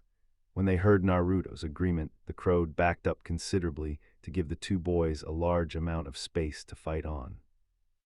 The two combatants stared at each other across the distance between them, each one trying to find a weakness in the other. A gust of wind blew through area, stirring up dust and leaves before letting them fall one by one back to the earth. Just as the final leaf touched the ground, the two boys attacked. The space between them was filled with kunai and shuriken that crashed into each other, knocking each other out of the way. As the ring of steel on steel filled the air, the two boys charged directly into the falling projectiles and attacked each other head-on. Sasuke's punch was blocked by Naruto's forearm even as Sasuke blocked Naruto's kick with his own. Pulling his leg back, Naruto dropped low and swept at Sasuke's feet, but Sasuke back-flipped high into the air and threw several more shuriken. Naruto blocked them all with a kunai he quickly pulled out before throwing the weapon at Sasuke as he landed. Sasuke twisted his body so that the kunai just passed his chest and sped at Naruto again, even as the blonde charged the raven-haired boy himself. The boys' fists collided with each other and each strove to overpower the other. Sasuke quickly realized that Naruto's brute strength was greater than his own when his arm was being forced back by the blonde and dropped his fist, causing Naruto to be caught off balance and stumble forward. Stepping to the side and bringing his elbow around, Sasuke aimed for the back of the blonde's head. Naruto realized Sasuke's goal and instead of trying to stand again, dove forward away from the blow and rolled back to his feet facing Sasuke again. Leaping forward, Naruto struck at Sasuke's face, but Sasuke once again jumped backwards into the air to avoid it. This time, instead of throwing shuriken, Sasuke's hands started flashing through seals. Naruto's eyes widened when he recognized the sequence and quickly started forming his own seals. "Katen, Gaokukyu no Jutsu." Sasuke yelled out before exhaling a large fireball from his mouth at Naruto. Daten Doryuheki no Justu. Naruto shouted and slammed his palms onto the ground, creating a large wall of earth in front of him. Fire met earth, and the air filled with the sound of the flames burning whatever vegetation had been in the wall before fizzling out. Sasuke landed and dashed at the wall with several kunai in hand. Just as he expected, Naruto came leaping over the top of the wall and Sasuke launched his kunai at the blonde. Stuck in the air, Naruto was unable to dodge and crossed his arms in front of him as the sharp projectiles buried themselves in his body. Sasuke smirked at his victory until something strange happened. The Naruto in the air turned into a body of water and fell out of the air like a dumped bucket. What in the? Sasuke started before a sound in front of him caught his attention. Looking down, he was just in time to see Naruto come smashing through the very wall he had created with his arm cocked back. Sasuke had no time to react before the whiskered boy's fist shot forward and collided with his face, sending Sasuke flying backwards and rolling along the ground. Coming back to his feet in a slight daze, Sasuke saw Naruto rushing at him again and shook his head to clear it before rushing forward himself. Just as the two were about to clash again, there was a burst of smoke and each boy found themselves being forcefully restrained. "What the hell do you two think you're doing?" Iruka yelled at the pair of boys as he held Naruto with his left arm around Naruto's neck and holding Naruto's right arm with his own. Now, Iruka, the one restraining Sasuke, a man with almost shoulder-length silver hair, said with a good-natured smile. They are young boys after all. It's only natural they'd want to test each other. That may be true, Mizuki, but to fight unrestricted like that without anybody supervising is just plain reckless. They could have killed each other the way they were fighting. Ah, don't worry, Iruka-sensei, Naruto said, looking back over his shoulder with a foxy grin. I was going easy on him. Sasuke growled at the blonde. Don't think because you got in one lucky shot that you are better than me. You were just fortunate you surprised me. Naruto smirked back while still in Iruka's hold. Heh, surprise is a shinobi's greatest weapon, team. Don't forget, if I had decided to use a kunai instead of my fist, you wouldn't be around to bitch about it, would you? Sasuke's face grew red from anger and embarrassment. The blonde was right. If Naruto had wanted to kill him, there would have been no way for Sasuke to have stopped him in that moment. The fact that he had also made a fool out of himself by yelling his thoughts before thinking the events completely through didn't help his mood either. Both of you are getting detention for this. Iruka yelled at the pair, making Naruto have to rub his ears due to the proximity of the shout. Oh, come now, Iruka, don't you think that's a little harsh? Naruto is new to the academy and has spent 4 years training outside of Konoha. He probably didn't realize that he wasn't supposed to spar with somebody without supervision. Mizuki smiled at Naruto in a friendly way. Isn't that right, Naruto? Well, yeah, Naruto said, rubbing the back of his head with his now free right hand and smiling hesitantly back at Mizuki. Naruto was surprised and more than a little grateful that somebody was sticking up for him, but something didn't seem quite right. He couldn't really place it, but something definitely felt off with the way Mizuki seemed to be trying to help him. Maybe he'd just been around Jaga too long. Iruka sighed and looked down at Naruto. I suppose you have a point. Okay, Naruto, you will be spared detention this time, but this is your only warning. If I catch you fighting like that again without a proper supervisor, I will not be so lenient. Understood? Naruto nodded and Iruka shifted his gaze to Sasuke. You, however, are fully aware of the rules of this academy and will not be getting off so easy. Today you will be staying after class and cleaning all the erasers in the academy. Sasuke actually managed to look shocked, and Naruto was doing everything in his power to keep from laughing and possibly having his release voided. All right, show's over, Iruka declared loudly with a clap of his hands. Everyone clear out before I decide to cut your lunch period short. He hadn't even finished the sentence when the sounds of frantic escape filled the air. It's amazing how fast children move when properly motivated, Iruka thought as he watched the dust settling where the crowd had been a few seconds before. However, there was one raven-haired boy that made no move to escape the teacher's wrath, and instead was glaring in the direction a certain blonde-haired, blue-eyed boy had ran. He would admit that Naruto was stronger than he had expected, but it would make no difference. He would surpass him and prove his own strength. Uzumaki Naruto, you are nothing more than another stepping stone on my path to power in order to kill that man. Oh. Naruto rounded the corner of the school and flattened himself to the wall, listening for the sounds of any possible pursuit, the main worry being the ever-fearsome fangirls. After some time, Naruto let out a relieved sigh and looked around to see where his mad dash had landed him.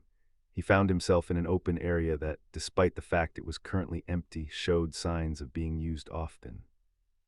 About 50 feet from where he stood was a lone tree with a single red wooden swing hanging from its lower branches. Curiously, Naruto moved over to the swing and examined it before putting his leg through the old ropes and sitting sideways on the wooden platform. As soon as he was seated, a small smile that was both sad and nostalgic came to his lips.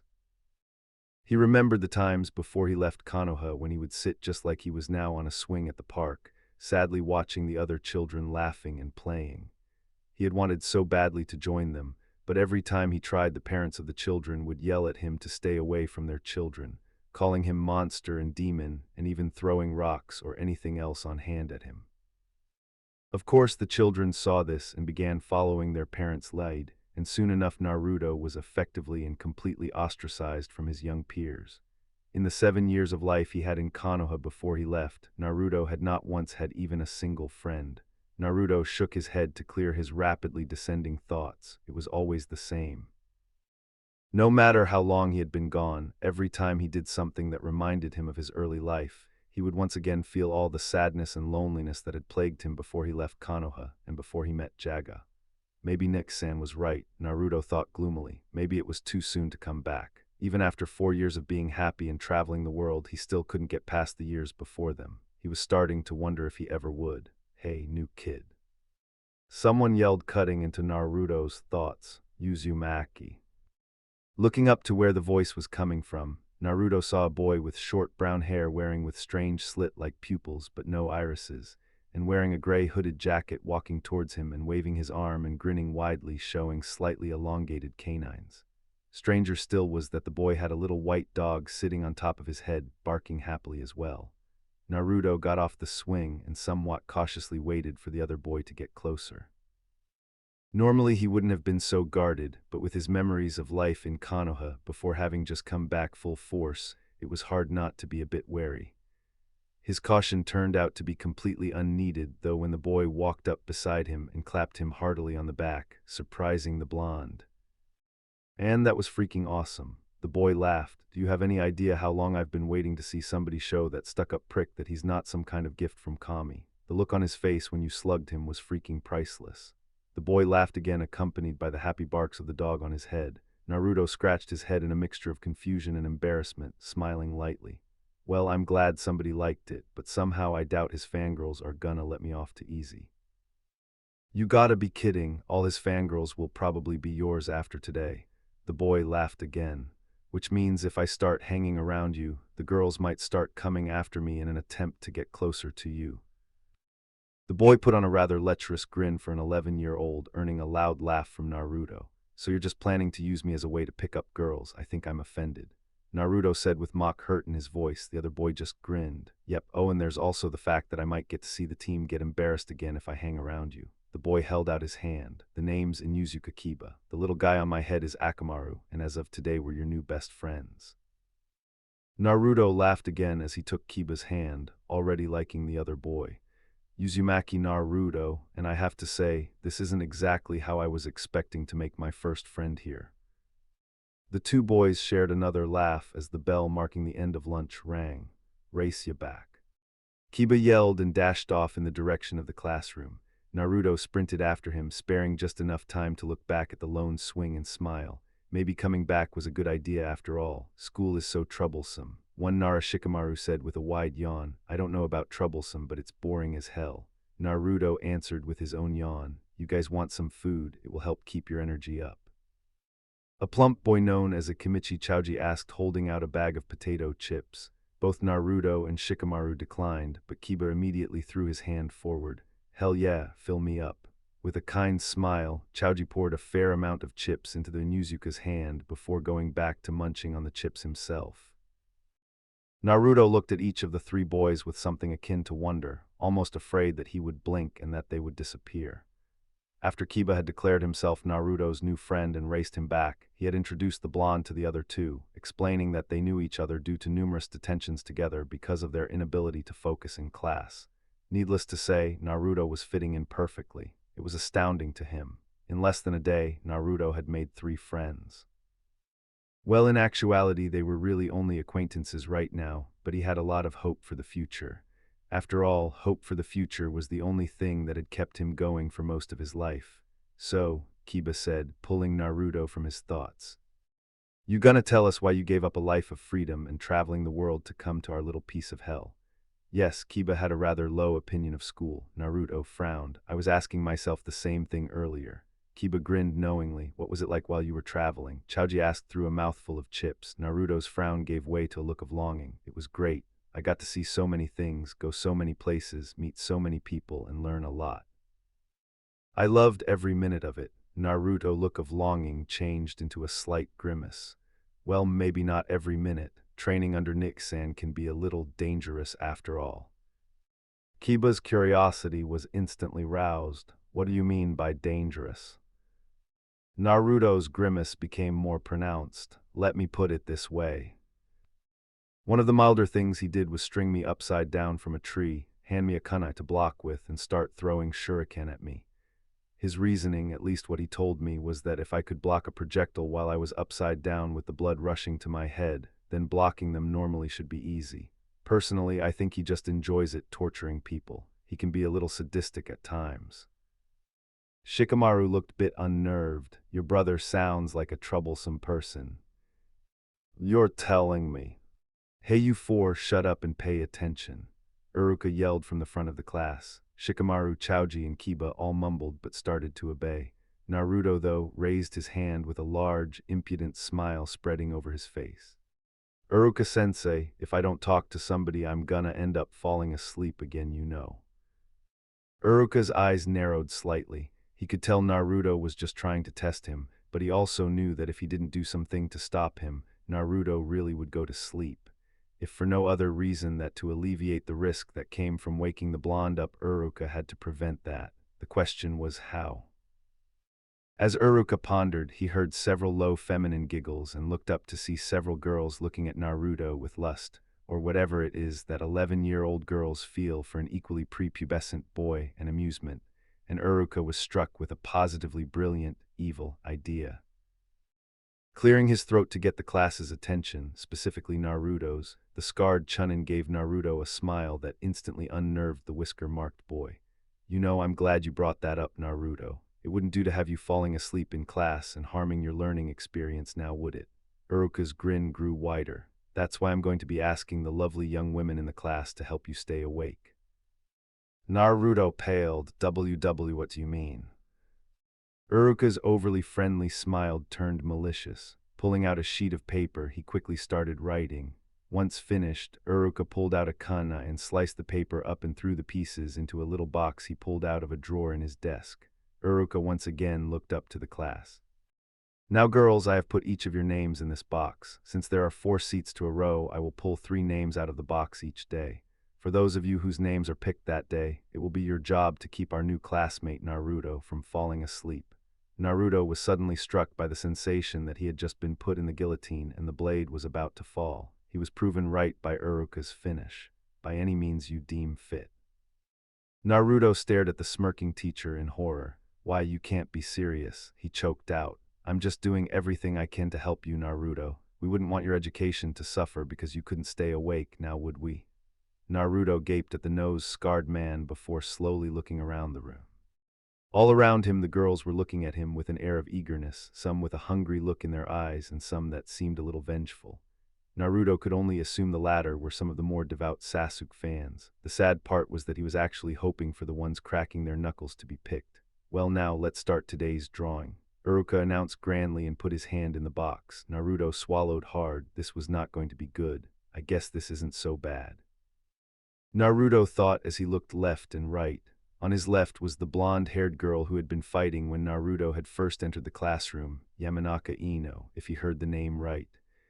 Coincidentally enough, on her left was the pink-haired girl she had been fighting with, Haruno Sakura. He also remembered that it had been these two who were at the forefront of the mass of girls that had followed Sasuke, which would probably explain why they were cracking their knuckles with such a malicious gleam in their eyes. On his right was a girl that Naruto hadn't really noticed before. She was kind of cute, with short blue-black hair, large pupil-less lavender eyes, and soft pale skin. However, the way she kept smirking at him with a curious, yet superior look in her eyes as she leaned her head on her right hand was really starting to bug him. Oh well, at least she seemed content just to look, whereas he knew his other two watchers were just itching for him to start nodding off so they could employ their, most likely painful, plans to keep him awake. Deciding to try to make the best of the situation, Naruto attempted some small talk after glancing left at Sakura and Ino.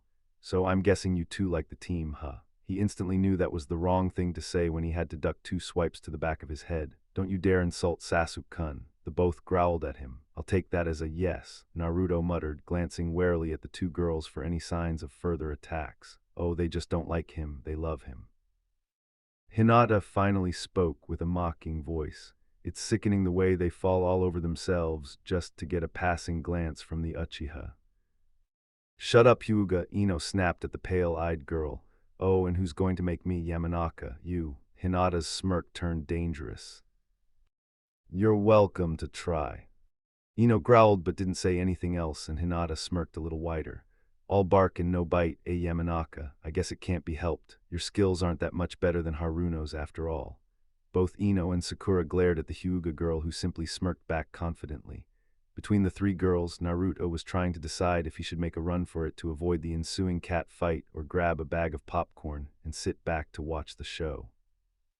He once again attributed that second thought to his time with Jaga. In the end, he opted for option 3, intervene through subject change. "So, what does it take to graduate from the academy? Kami knows I don't want to stay here any longer than I absolutely have to."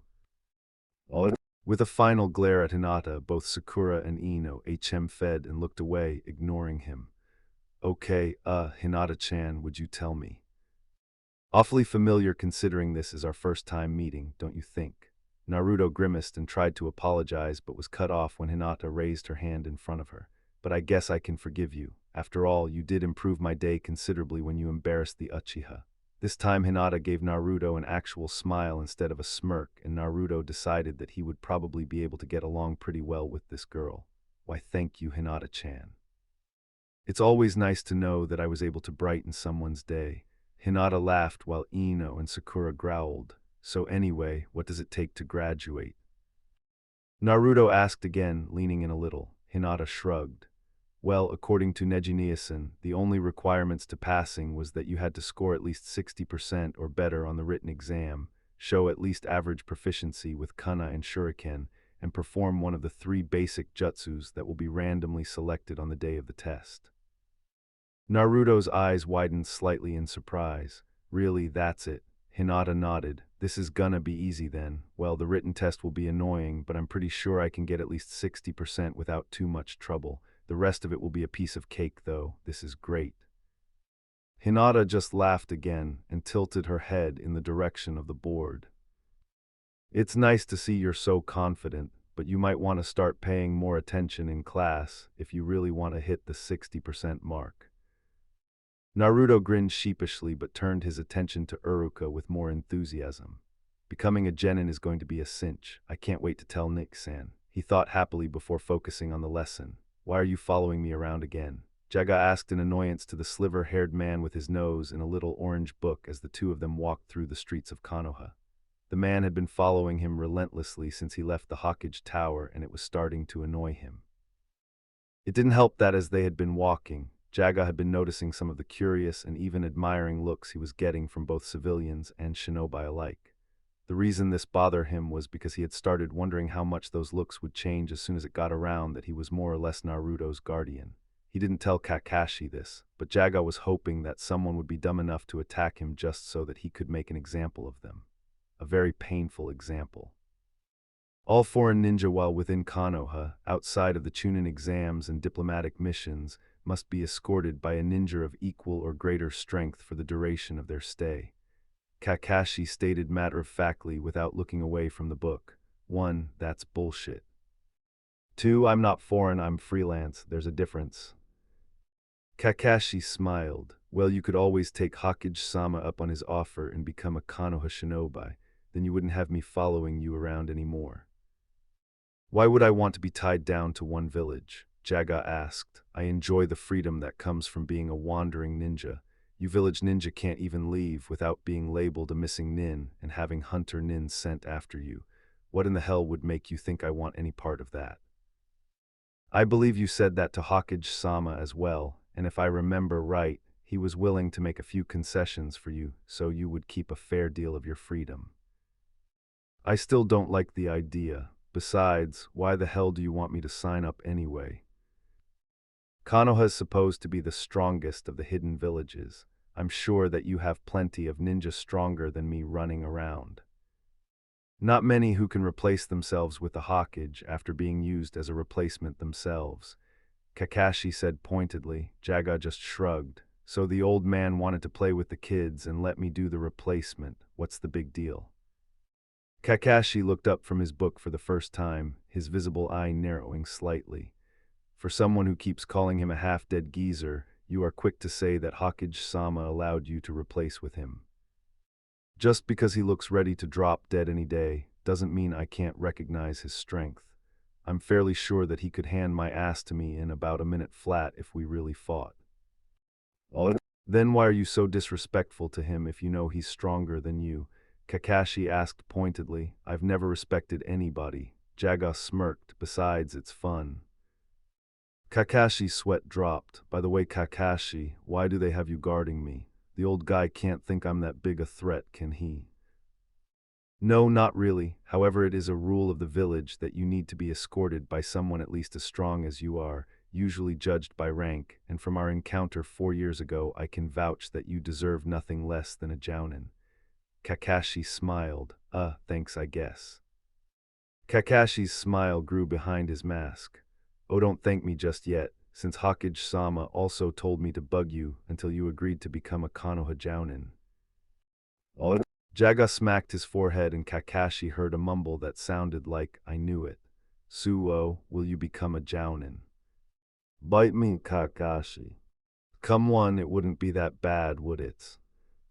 I said shove it. Come on, become a jounin. Jaga snapped his head over to the silver-haired man. Tell you what, Kakashi, I'll become a jounin for Konoha when Naruto becomes. Hey Nick-san, an excited Naruto shouted behind him after having dashed from school to tell Jaga the good news. It's gonna be so easy to become a genin. A genin, Jaga finished, distracted by Naruto's shout. Wait, what? No, I meant to say the hawk. It was too late as Kakashi was already shaking his hand vigorously. Deal. You'll become a jounin when Naruto becomes genin. I'm sure Hokage-sama will find that to be perfectly acceptable. Kakashi said with his usual smile, and no, that wasn't. Jaga tried again, but Kakashi cut him off. Well, I'm going to go tell Hokage-sama the good news. He'll be very happy to hear that you agreed so quickly. Yani. With a swirl of wind and dust, Kakashi shunshined away. Jaga stood rooted to the spot, staring at where Kakashi had just been standing until a certain person's voice reached him. Hey Nick-san, what's wrong?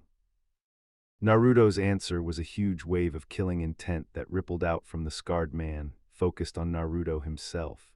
Jaga's head turned like an unoiled machine to look at the young blonde, and Naruto could swear he saw a red glow coming through Jaga's dark sunglasses. Nick-san. Naruto asked, stepping back hesitantly. Sensei, no sensei, hehe. Naharutuo, Jaga growled demonically. With his fearful cry, Naruto tried to run away, but instantly fell to the ground when Jaga grabbed him around an ankle. Where are you going, Naruto? Jaga's voice had gone from demonic to extremely friendly, and it scared the shit out of Naruto. It's time for you to do some training. Naruto's eyes widened in terror at the emphasis on training.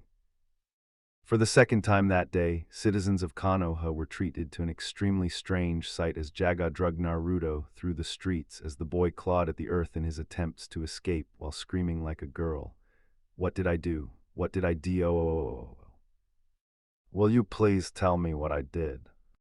A very dirty and bruised Naruto pleaded as he sprinted back and forth between two trees spaced 100 meters apart. At least he was only being forced to run now. Naruto's earlier training had involved Jaga basically using him as a punching bag enthusiastically. His answer was a rain of kana and shuriken that forced him to put out a burst of speed to avoid being impaled. If you got the breath to whine, then you're not running hard enough. Jaga growled, pulling out more projectiles and raising his arm to throw them. So it looks like I'll have to motivate you. Ga no, I'm running. Naruto yelled and picked up speed considerably. Jaga put his arm back down, but kept the weapons in hand as a warning to Naruto what would happen if he slowed down again. Well, it would seem that Kakashi was telling me the truth about your quick agreement.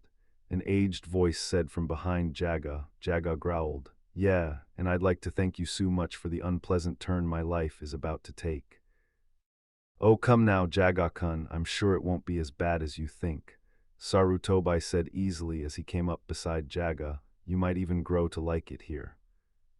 All right, Naruto, you can stop now, Jaga yelled out to the boy. Naruto's response was to simply collapse on the ground panting heavily, while Jaga turned to the Hokage with an annoyed expression. Is there something specific you wanted, or are you just here to gloat? Surprisingly, the kindly old man put on a mischievous smirk, a little of both actually. Jaga smacked his forehead. The Hokage smirk turned to an amused smile. Actually, the reason I came down was to tell you that, mostly because of the conditions of how we got your agreement, that I won't resend my offer on the special conditions I offered you. Jaga lowered his hand and gave the old man a look that, despite the fact his eyes couldn't be seen, spoke volumes. You may not believe this, but for someone who has spent his whole life living completely unrestricted, only getting a month out of a year to leave the village and do whatever I want is not something that makes me feel like leaping for joy. That's on top of any normal vacation time you get as well you know, Sarutobi said, but was answered by Jaga's less than amused grunt. All right, then how about we call it penance for using me as your replacement earlier? The old man's eyes were dancing in mirth. You let me, and you know it.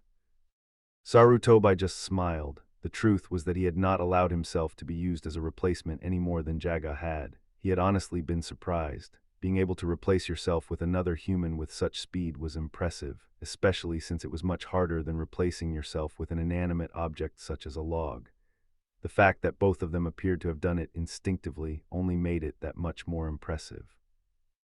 The small display from both parties had been enough for the old man to decide he wanted the scarred young man to join Konoha's forces. That and the fact that Sarutobi wanted to make sure Naruto didn't lose his brother figure anytime soon. Well, I suppose it doesn't matter anymore. As long as you have agreed, I'm satisfied, the Hokage said with a smile. Now, do you think you could stop trying to kill Naruto with training? Jaga raised an eyebrow before twisting his head to the sprawled-out young blonde, and Sarutobi became curious at the way the same eyebrow started twitching at the sight. Naruto, wake the fuck up, Jaga yelled, throwing a shuriken at him. Almost instantly, Naruto sprung to his feet with his hands already in his weapon's pouch, and the old Hokage soon found himself dodging 10 incoming kunai and 2 shuriken that the boy had thrown as a counter. His eyes widening from the amount projectiles thrown at once, Sarutobi looked back just in time to see Jaga appear behind Naruto and bash him upside the head, knocking the boy face first into the dirt. How many times do I have to tell you, one for one? Jaga asked the boy who was furiously trying to clean the dirt off his tongue. What the hell good does it do to waste all your weapons knocking away a single shuriken? But ni-san, I can't help it. Naruto whined, pausing to spit out the few remaining pieces of gravel. I just throw whatever I grab. Jaga let out a heavy sigh and started rubbing the bridge of his nose. There has to be some way to fix that. Maybe if I make you empty your weapon's pouch of everything but a single kunai or shuriken before you go to sleep, your body will get used to only throwing one weapon at a time. What if I miss? Naruto asked with a tilt of his head. Then you better hope I wasn't aiming for anything vital, Jaga said coolly. Naruto paled and started sweating heavily. I think I'm gonna go work on my aim a bit, he muttered. Running over to a tree, Naruto marked it with 5 X's in a line going down the trunk before running back about 100 feet. Bending his knees slightly, Naruto held his hand steadily over his pouch on his right leg. After gazing intently at the tree for a moment, Sarutobi was surprised to see Naruto close his eyes. With a swift motion, Naruto pulled out a kunai and threw it high into the air. Naruto's hand dipped in his pouch again, pulling out 4 more kunai and tossing 2 to his left hand.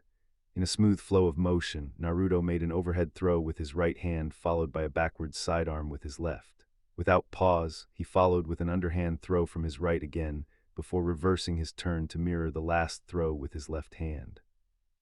As the kunai left his fingertips, Naruto leapt into the air and grabbed the first kunai he had thrown upwards and spun once before loosing it from his right hand in a side-arm throw. Finishing his throw, Naruto came down to land in a graceful half-crouch as he exhaled slowly. 4 almost simultaneous thunks followed closely by a fifth one had Sarutobai's eyes widening slightly. Each kunai had hit a different X, with 3 out of 4 of them being directly in the center of the marks.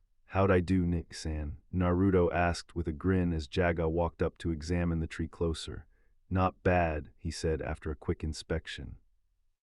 "But you're still losing your orientation when you reverse direction." Jaga pointed at the top kunai, which had hit about an inch to the left of the center of the X, and on the last throw from the air. This time he pointed to the center kunai that had hit about 2 inches high and right. "Also, you did last week's pattern of 2, 4, 5, 1, and 3. This week's pattern is 1, 5, 3, 2, and 4. Jaga pulled the kunai out the tree and threw them back to Naruto. "Try again, and remember to feel the target, not just see it." "Hi, sensei." Sarutobi watched in amazement as Naruto went through the routine again, this time following the pattern he had been told. However, it wasn't just the display of skill that was so impressive to the old man, it was the way the 2 blondes in front of him were acting. No longer was Naruto the loud, carefree boy he had been earlier in the day, just as Jaga was no longer the sarcastic, laid-back, disrespectful man he had been. They had become serious, focused, and intent, a teacher and his student. It was such a drastic change that Sarutobi could hardly recognize the 2 before him. Jaga calmly and professionally correcting Naruto's form while the boy in turn listened intently and adjusted as Jaga instructed, never once complaining or trying to cover up his mistakes with boasts or excuses. "Are they really the same 2 people that were in my office earlier today?" The old man thought in wonderment before another thought seeped into his mind. If Jaga could help Naruto this much, I wonder, Sarutobi nodded to himself. It may be worth a shot. "All right, Naruto, let's call it a day," Jaga said after Naruto had done his maneuver for the 12th time. "Are you sure, Nick-san, I can still do more?" Naruto said as he put the kunai he had been using back into his pouch. "Yeah, I'm sure. I figure I owe you anyway since I beat the crap out of you for so long just because I was irritated," Jaga said with a shrug. Naruto coughed lightly and glanced at Jaga a bit nervously. "So, will you tell me what irritated you?" Naruto decided for the sake of his health not to point out that what Jaga called irritated was what most people called being pissed off. Jaga looked at the boy and a chill ran down his spine. "Well, because of certain someone," Naruto paled slightly. "I got myself looped into becoming a jounin for Konoha once you become a genin. I was going to say I'd join up when you became Hokage, so that I'd have a long, long time to think of a way out of it, but then someone started shouting about how easy it would be to become a genin, and it screwed me up." "Oh." Naruto laughed nervously and glanced back and forth as if looking for an escape route. I'm sorry." Jaga smiled at the boy. "Oh, don't worry, Naruto, I'm not angry with you anymore. Besides," Jaga's smile became wicked, "I've already thought of the best way to properly thank the man responsible." Jaga leaned in close and whispered to Naruto, who in turn got an evil smile that Sarutobi felt he should recognize. The old man didn't get time to think on it, because as soon as Jaga pulled away, Naruto ran up to the old man with his evil smile still in place. "Hey, Oji-san," Nick-san said to show the jutsu I made up. The old man remembered Jaga's warning about Naruto's incredibly powerful original jutsu, but didn't have time to say anything as Naruto formed the ram seal. "Henge." A henge, Sarutobi thought in confusion. Jaga said it was one of the most powerful techniques he'd ever seen. How could a henge? Sarutobi's thoughts were brought to a screeching halt when the smoke around Naruto cleared away to reveal one of the most beautiful women Sarutobi had ever seen. Her golden blonde hair was pulled into long pigtails that fell gently down her shoulders. Her incredible blue eyes shined like polished sapphires, and her soft, full lips were formed into a small pout between her cutely whiskered cheeks. But most importantly, she was completely naked.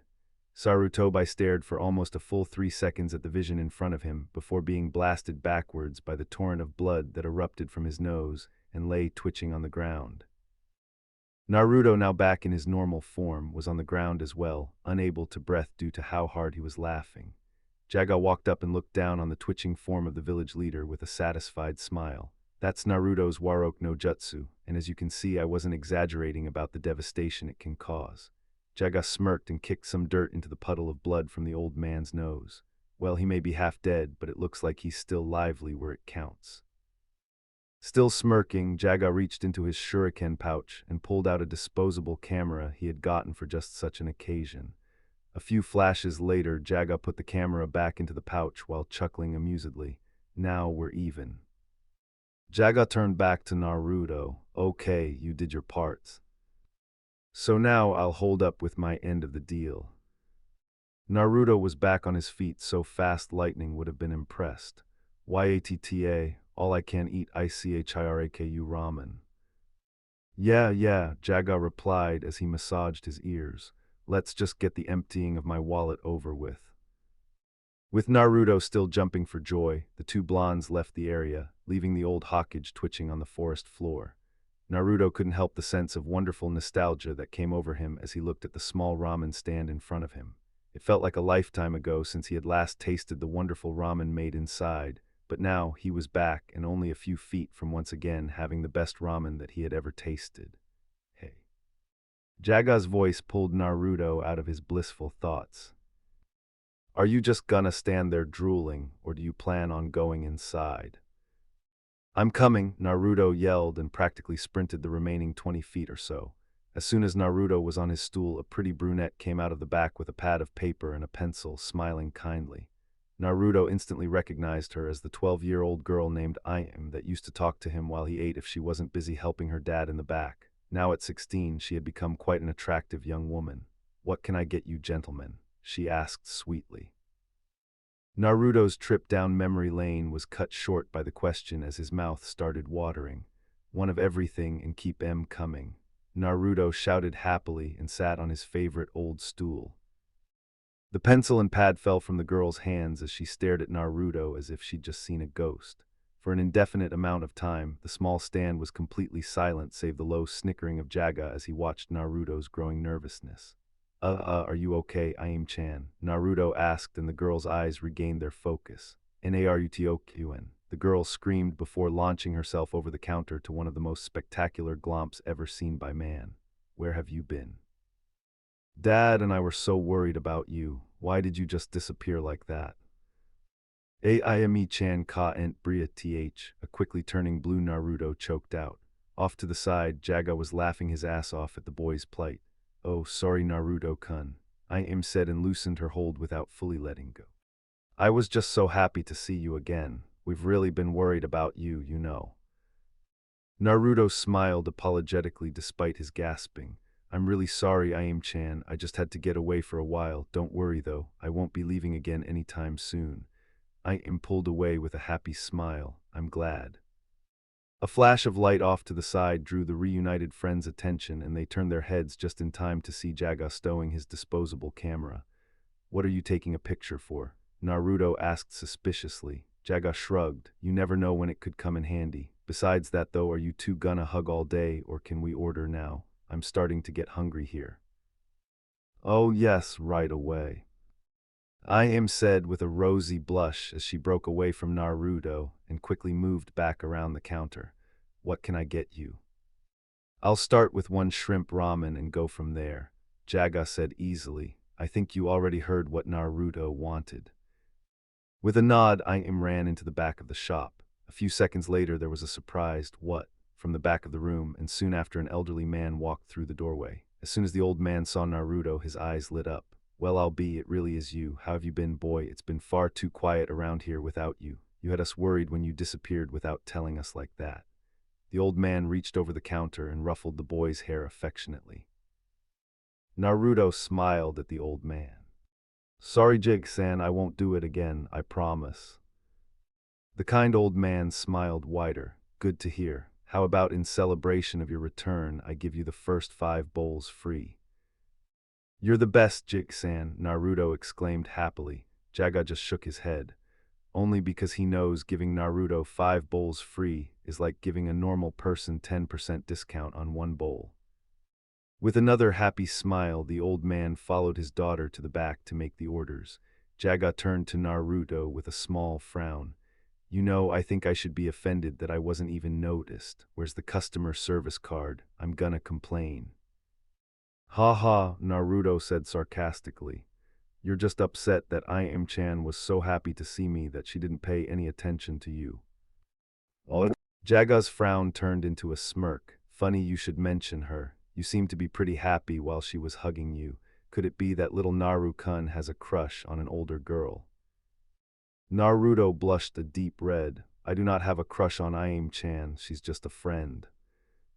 Well, I've seen plenty of other girls that would love to be your friend, but you always run away from them. That either means, 1, that you're gay, or 2, you had another girl in mind, right?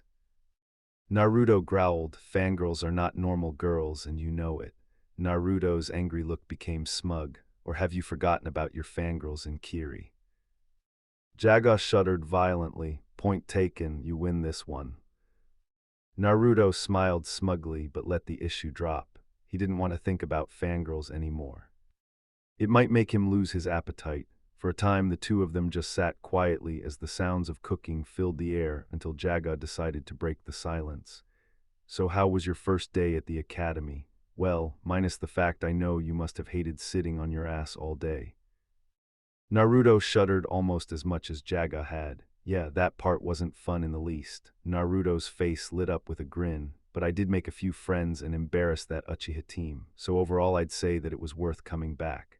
Naruto looked up to the roof of the ramen stand with determined and happy grin on his face. Things are going to be different this time.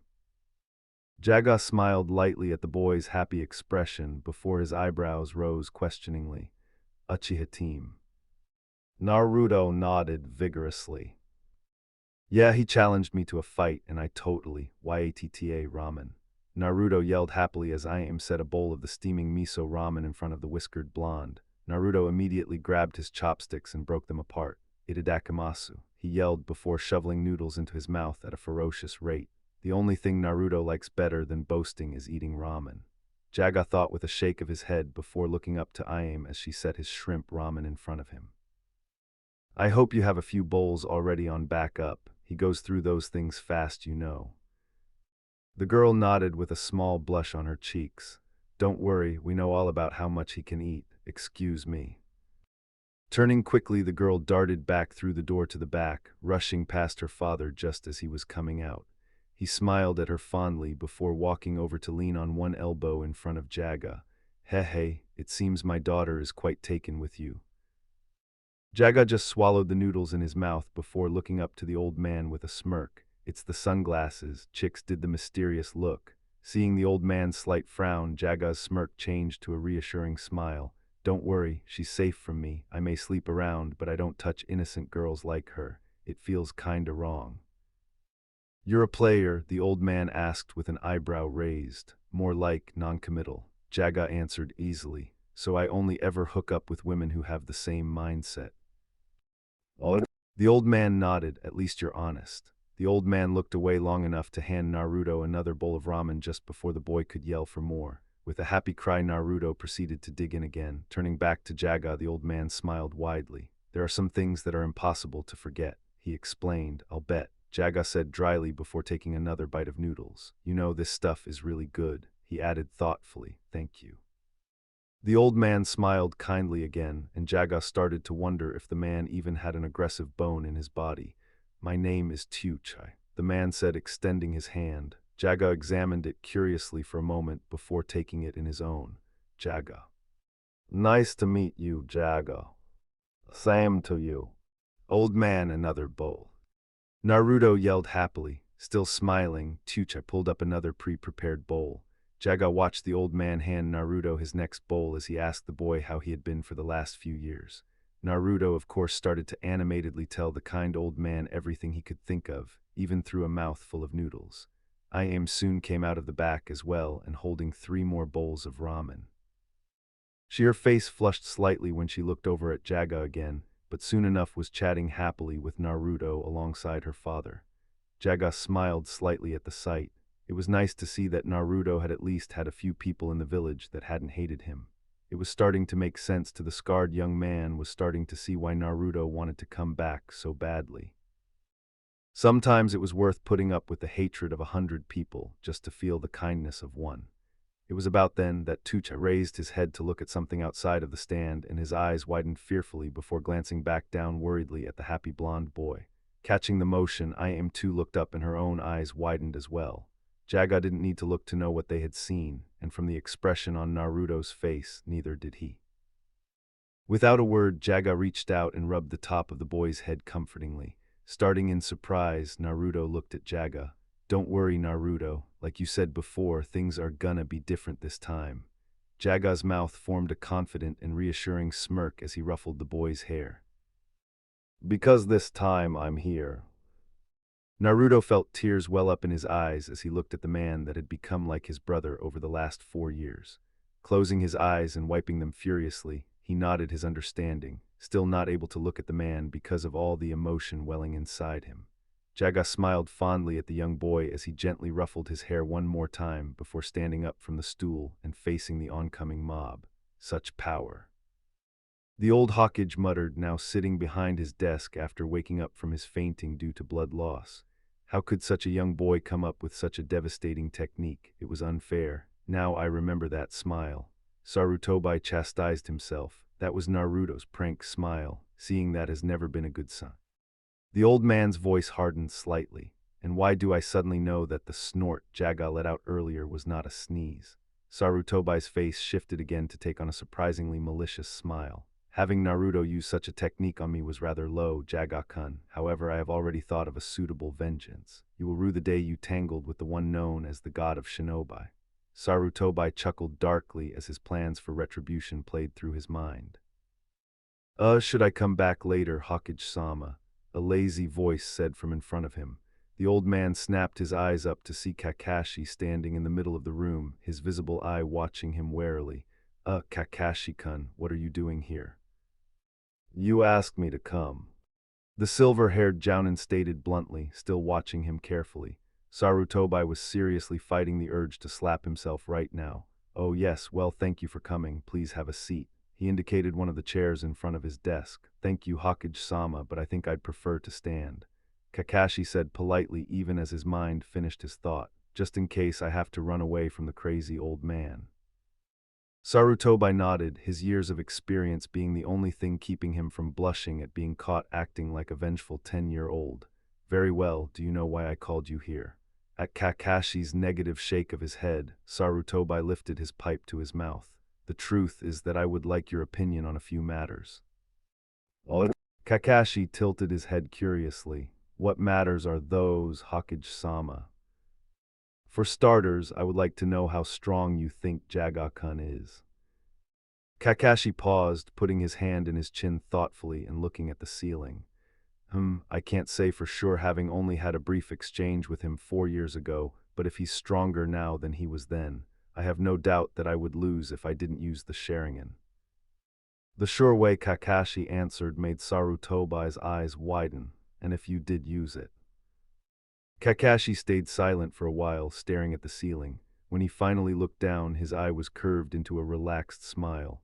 "I have no idea, Hokage-sama." Sarutobi's eye twitched in annoyance as he fought down the urge to pound some seriousness into the masked man.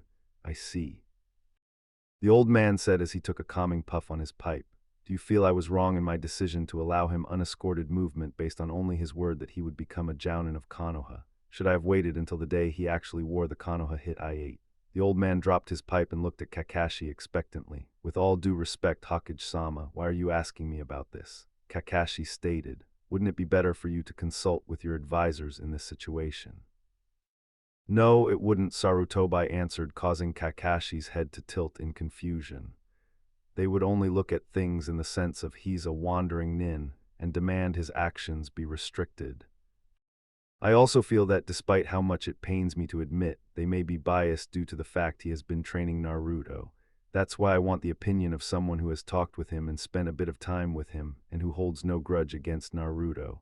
The Hokage took another puff on his pipe. So I'll ask you again, Kakashi-kun, do you think he should still be escorted?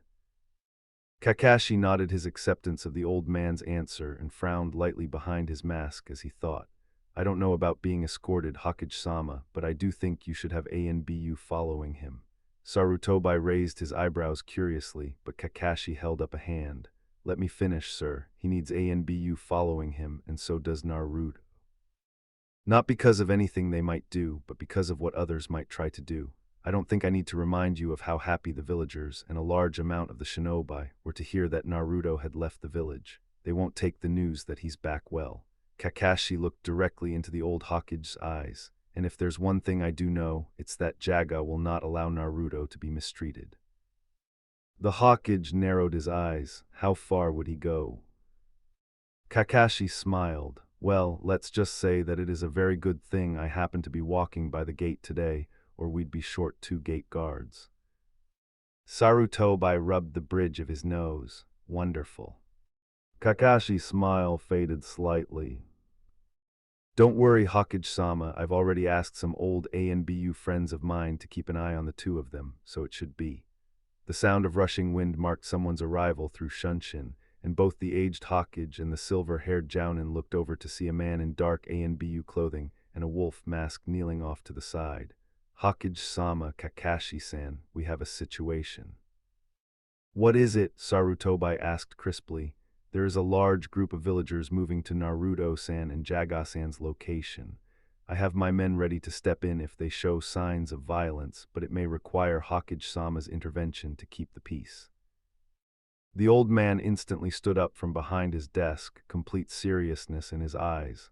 Let's go, he commanded, and all 3 of them disappeared.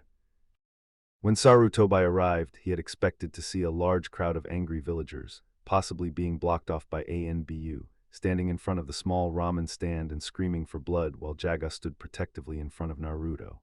What he did not expect to see was a large crowd of villagers laying on the ground and groaning in pain, while the ANBU stood nervously off to the side, watching as Jaga held a terrified man 3 feet off the ground with one hand.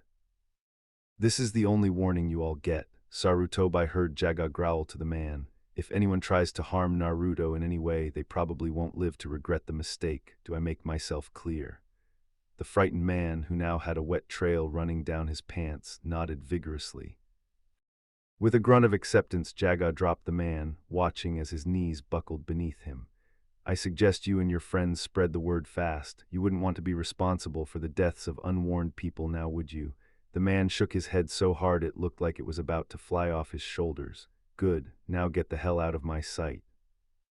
The man took off at a speed that could have put some shinobi to shame, and most of the people on the ground were already crawling away as fast as their injured bodies would allow. Without another word, Jaga turned and walked back into the ramen stand and took a seat next to Naruto as the boy himself stared in awe. Behind the counter, an elderly man clapped Jaga on the shoulder heartily as he offered him a fresh bowl of ramen, and a brown-haired girl was looking at him with hearts in her eyes. The old Hokage looked from the 4 in the stand, to the people on the ground groaning or crawling away, then at the ANBU standing around nervously, before going back to the 4 in the ramen stand. The action was repeated again and again, to the point Kakashi was starting to wonder if the village leader was going to make himself dizzy. Shaking his head, Kakashi turned and addressed one of the present ANBU. What happened here? The question seemed to snap the old man back to reality, and he turned to listen to the response. The ANBU shifted from side to side uncomfortably. WL, we were watching the new arrival just as you asked us to, when a large group of villagers gathered behind the ramen stand. The villagers started yelling various insults such as demon lover and monster protector, and we were about to intervene when one of the villagers picked up a rock and made as if to throw it. The ANBU looked over to the stand and a slight awe came to his voice. I could barely even see him move. He grabbed the man's hand from behind to stop the throw, but that was after he had already knocked out everyone else in the group with low-powered strikes to their heads and abdomens. The only people I've ever seen move like that before were either Kakashi-san or Gai-san. Kakashi and Sarutobi glanced at each other and nodded. It seemed that Kakashi's predictions on Jaga's strength, as well as his lack of hesitation to protect Naruto, were right on the mark. Take any of the injured villagers who have not left by their own power already to the hospital for a checkup. The Hokage ordered the ANBU. Kakashi and I will talk with Jaga. Yes, sir, the ANBU saluted before motioning to his colleges, who immediately set to work gathering up the remaining people on the ground. With another nod to Kakashi, the Hokage entered the stand followed by the masked Jounin. Good evening, Jaga-san Naruto-kun, Sarutobi said smoothly and took a seat next to the scarred man. Jaga turned and smiled easily. Hey old-timer, you just missed the party. A group of villagers came to celebrate Naruto's return to Konoha. I just finished showing them how much we appreciated their efforts. Sarutobi felt his irritation rise at Jaga's casualness at attacking villagers, or maybe it was because Jaga had just called him old-timer. He wasn't sure. Naruto was watching Hokage somewhat nervously. He knew that the old man was nice, but he might not take too kindly to Jaga attacking villagers. He was afraid that his worries had been confirmed when he saw the kindly old man frown. May I ask why you decided to attack the villagers before they actually attacked you? He said pointedly. Preemptive strike. Jaga shrugged. Besides, it's my policy to kill anyone who attacks me without provocation. So it was either hurt them but not kill them by making the first move myself, or let them attack first and kill them all. Jaga gave the old man a vicious grin. However, if you don't like the fact I went with option 1, I'd be more than happy to go with option 2. Sarutobi sighed. I would prefer that you not attack the villagers at all. You are going to be a jounin of this village in less than a year. I can probably get this incident past the council as you being ignorant of how things work here, but that won't work twice. Jaga's voice hardened slightly. You say that as if I give a fuck. Don't forget I didn't ask, nor do I want to become a jounin of this village. The only reason I don't just leave now is because of Naruto.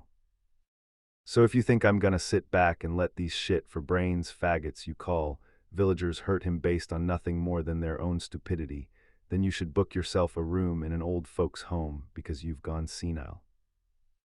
Naruto, Iam, and Tuchai were all staring at Jaga in a mixture of shock and amazement.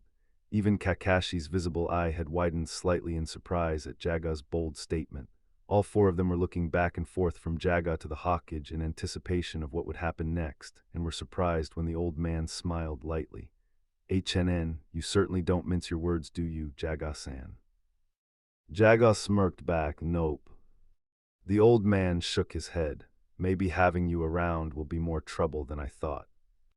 Oh, you could always. No, I'm holding you to your deal to become a jounin. The old man actually smirked at Jaga's scowl. Call it payback for the little prank you and Naruto played on me. The old man's smirk widened evilly, and that's only the beginning. Jaga's own scowl deepened. I think I'm starting to dislike you, old man. The Hokage simply smiled in response. Now that the fear of Jaga getting in trouble was gone, Naruto had started snickering quietly along with Kakashi as they watched the exchange. Sorry to interrupt. The four sitting at the counter turned their heads to look at Tuchai as he addressed Naruto and Jaga. But didn't you two just get here today? At the pair of blondes' nod, the old man continued. So do you have a place to stay? Oh. Jaga and Naruto blinked a couple times at the man, Naruto's blinks the only ones able to be seen due to Jaga's sunglasses, before turning to each other. Do we have a place to stay? Jaga asked. How should I know? You're the adult. Naruto answered. You're the one who's lived here before and the one that wanted to come back. Didn't you have some kind of plan? I'm 11. What do I know about making plans? Well, I'm a wanderer. Why the hell would I think about a permanent residence? I usually sleep in the woods, something you should be well aware of. I can't believe you try to blame this on a kid, you irresponsible pervert. Hey, I'm not the one who wanted to come here in the first place, you chibai pain in the ass. That makes it your fault by default. Who are you, CALLINCHIBI? The other four occupants of the little ramen stand could only watch in amazement as Jaga and Naruto continued to argue back and forth like a pair of schoolboys over whose fault it was that they had no place to stay. The Sandaime was about to suggest that they stay at his house for the night when a new voice cut in. Yo, Naruto, what's up, man? Everyone in the stand turned back to see Kiba walking up to them with Akamaru on his shoulder. Oh, hey Kiba, what are you doing here? Naruto asked, completely forgetting he was currently in an argument. I just heard some people yelling and thought I recognized your voice, so I came to check it out. Kiba said with a shrug. Oh yeah, Naruto laughed. Me and Nugsan were arguing about whose fault it is that we don't have a place to stay. Yours, Jaga said from beside him as he took a bite of the ramen he had been neglecting. It is not. The two once again degenerated into an argument, leaving Kiba to blink along with the rest of the observing group. You could probably stay at my place for a couple nights, he said after a few moments of stupor. Naruto and Jaga instantly stopped arguing and looked at Kiba curiously. Really? They asked in unison. Yeah, sure. I mean, Mom's always telling me that she's worried about me because I never bring any friends over, so I don't think she'll mind, Kiba said with Akamaru barking his agreement. Naruto and Jaga looked from Kiba to each other, and Naruto's questioning eyes were met with a shrug. I guess it's worth a shot, Jaga said casually, even though he was wondering how Kiba's mother would react to Naruto. Cool, Kiba said before walking in and hoping on the last remaining stool. We can go once you've finished eating. Jaga glanced over to the Kiba and then to Tucha, who nodded and handed Kiba a bowl of beef ramen. What's this? I didn't order anything, Kiba said perplexed. Just eat up, kid, Jaga said as he took another bite of his shrimp ramen. We're gonna be here for a while. What does that mean? Kiba asked. Jaga just smirked. Just watch and see. I'd hate to ruin the surprise for you. So you'll be taking young Inuzuka here up on his offer then? Sarutobi asked. Well, we'll try to anyway, Jaga answered. The Sandaime just nodded, fully aware of the hidden meaning in Jaga's words. If it does not work out, feel free to come to my manor. I'd be happy to let you both stay with me for a time. Jaga smiled and clapped the old man on the back in a hearty manner, making his hat fall into his eyes. That's mighty considerate of you there, old-timer. Maybe you're not so bad after all. Sarutobi adjusted his hat to sit right on his head again, casting a less than amused look at Jaga. Anyway, I must be going. Take care, all of you. With that, the Sandaime removed himself from the counter stool and exited the shop. As he left, all the remaining occupants of the stand, with the exception of Jaga, were staring at his retreating figure with wide eyes. You know you're going to catch hell for that, right? Kakashi said easily as he put his nose back in his book. Probably, but it was worth it, Jaga responded before looking over to Naruto, who was laughing too hard to even eat his ramen, an incredible thing in itself. You, quit laughing and finish eating so we can go to your friend's house. It's gonna take you long enough as it is. All right, I'm eating, Naruto said as he calmed himself down before practically diving into his bowl. Jaga looked back to Kiba, who was watching Naruto eat in fascination. Like I said, eat up, kid, we're gonna be here a while. 57 bowls of ramen and one shocked Kiba later, the three of them were walking into the Inuzuka compound with Kiba leading the way. As they entered the compound, Naruto and Jaga were assaulted by the overwhelming smell of dogs. Kiba noticed the two of them flinch slightly and cover their noses and laughed apologetically.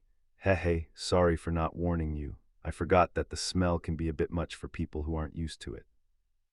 Nah, don't worry about it, it just caught me off guard, Naruto laughed. Nick San's cooking smells way worse than this anyway. Naruto was sent sprawling into the dirt a second later by Jaga's blow to the back of his head. A second after that, Naruto was jumping around, wiping his tongue and spitting, a horrified and disgusted look on his face. Gahhh, there was dog shit there. Teach you to insult my cooking. Jaga smirked as Naruto dunked his face into a nearby trough of water and shook his head viciously, trying to get the taste out of his mouth.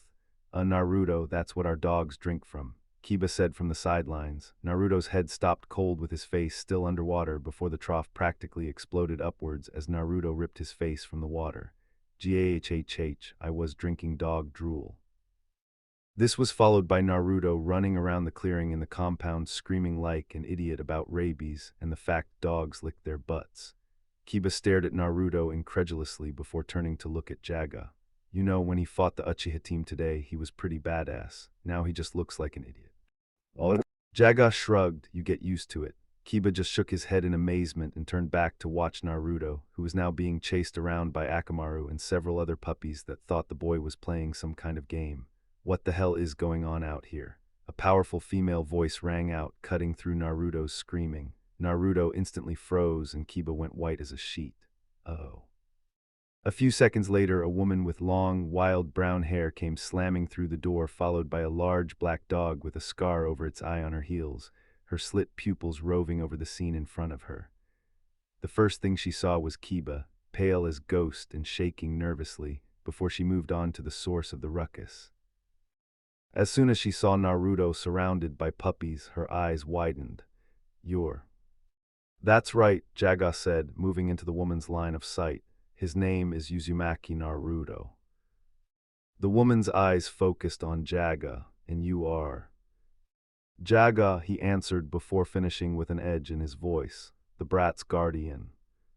"Hey, I'm not a brat," Naruto yelled, but he was ignored by both Jaga and the woman. "Kiba," the woman barked, making the boy go rigged. "Who are these people and what are they doing here?" Well," Kiba stated nervously. "Naruto is my new friend at the academy, and Jaga is the guy that's been training him while he was away from Konoha. I heard them saying that they didn't have a place to stay and offered to let them crash here. You know, since you're always telling me I should invite friends over and such." The woman's eyes narrowed as several more people and dogs came out of the house behind them. Jaga noticed many people's eyes widen in recognition when they saw Naruto, some becoming hateful. His eyes hardened behind his glasses. "Naruto, we're leaving," he said curtly, earning a surprised look from Kiba and a sorrowfully understanding one from Naruto. "What? Why? I'm sure Mom will let you stay if—" Kiba was cut off when Naruto put his hand on his shoulder and gave him a large, foxy grin. "Don't worry about it, Kiba. We'll just sleep in the woods. We're used to it anyway, right, Nick-san?" Jaga nodded in response, and Naruto smiled wider. "See, we'll be just fine. Thanks for the offer, though. I'll see you at the academy tomorrow." Looking a bit downtrodden, Kiba nodded his understanding. Seeing the depressed look that came over her son's face, the woman sighed and started to call out to the retreating pair. She was unable to do so, though, as another voice, one that held nothing but spite, called out before her. "That's right, get that monster out of our home." The next thing anyone saw was a black blur appear in front of the man who had yelled and slam him by his throat into the side of the large home. "Care to say that again?" Jaga growled as he slowly tightened his grip on the choking and struggling man. There was a loud snarl as a large brown dog leapt at Jaga. Without letting go of the man or even facing the animal, Jaga swung his free hand around and smashed the back of his fist into the side of the dog's head, sending it to the ground with a painful yelp. Without sparing the dog a glance, Jaga turned his face the rest of the gathered Inuzuka with a hard expression. Next. Kiba and Naruto watched in a mixture of awe and horror as the remaining Inuzuka braced themselves to attack Jaga. Fortunately, before anyone could start what would definitely be a large fight, Kiba's mother's voice rang out, directed at her fellow Inuzuka. "Enough, all of you." The shout stopped the other Inuzuka cold and made Jaga raise his eyebrows curiously. Turning away from her clan's men, she addressed Jaga. "Please let our pack make." Jaga's eyebrows rose higher. "And just why should I do that?" He insulted someone that, although he's annoying most of the time, I've grown rather fond of.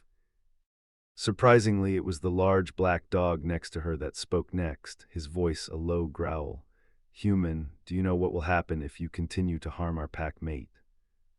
Jaga gave the dog a vicious smile and his grip tightened a little more. "Why don't we find out?" "Why you?" the dog growled, but was cut off when the woman put her hand in front of him. "Enough, Kiramaru," she said as she looked at Jaga. The dog looked up at the woman. "Tsume." Tsume took a few steps toward Jaga, her eyes glinting strangely. Then, to the shock of all present, she bowed to Jaga. "Please let our pack mate go." "He may be an Omega," the other Inuzuka flinched at the insult, "that does not know how to hold his tongue, but he is still one of our own. I ask you to release him as the head of the clan."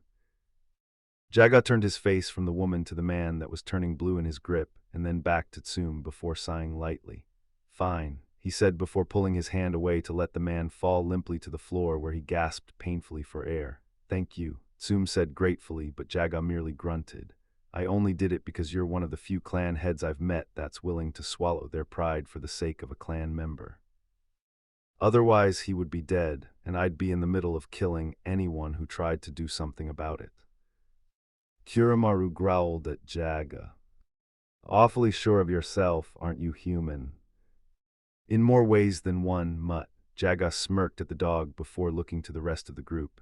Well, I've had enough fun for the day, he said just before a blue and yellow figure launched at him from the side. Casually raising his hand, Jaga caught the punch aimed for his face before glancing down at Naruto. What are you doing? That's what I was gonna ask, Naruto yelled, surprising the onlookers. You were about to kill that guy.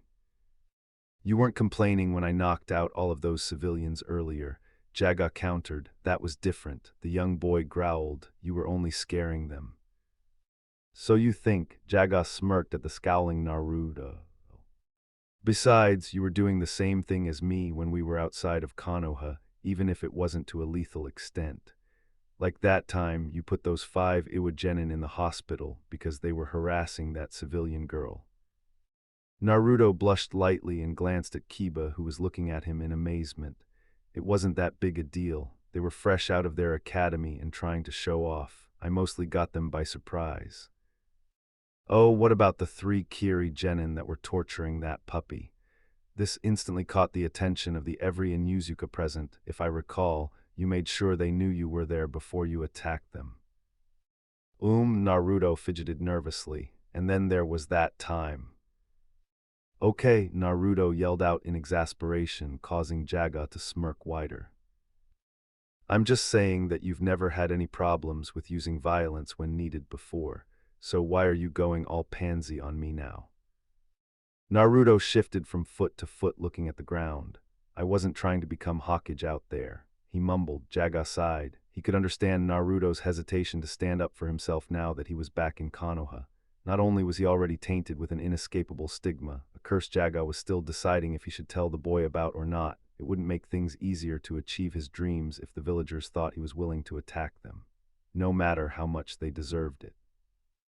With a shake of his head, he reached out and ruffled the boy's hair. All right, brat, I'll try to curb my more violent tendencies. Try being the key word here. Jaga smiled mischievously. Naruto grinned up at Jaga. Thanks, Nick-san. The onlooking Inuzuka stood in amazement as they watched the exchange between the two. It wasn't until Kiba's 16-year-old sister, Inuzuka Hana, stepped forward and addressed the pair that the silence was broken. Excuse me, but what happened to that puppy you mentioned? She asked. Naruto's face fell and he looked to the ground, leaving Jaga to answer. It died. A gasp ran through the clan as Jaga continued. By the time Naruto got there, they had already stabbed it several times in vital areas. It died before we could get it anywhere for treatment. A low growl emitted from all of the gathered Inuzuka. What happened to the genin who tortured it? Tsume snarled.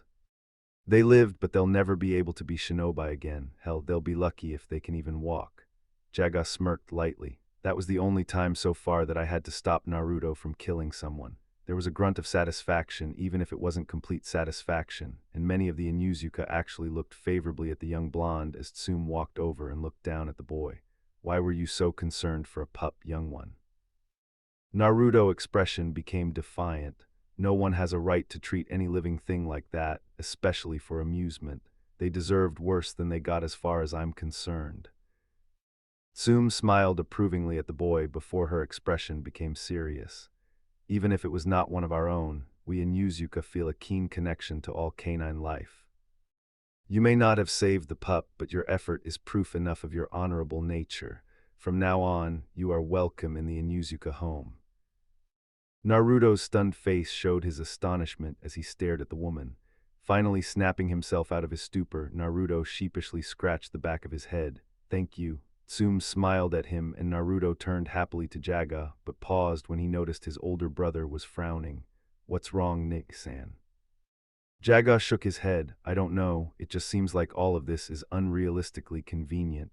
At Naruto's puzzled stare, he elaborated. Think about it.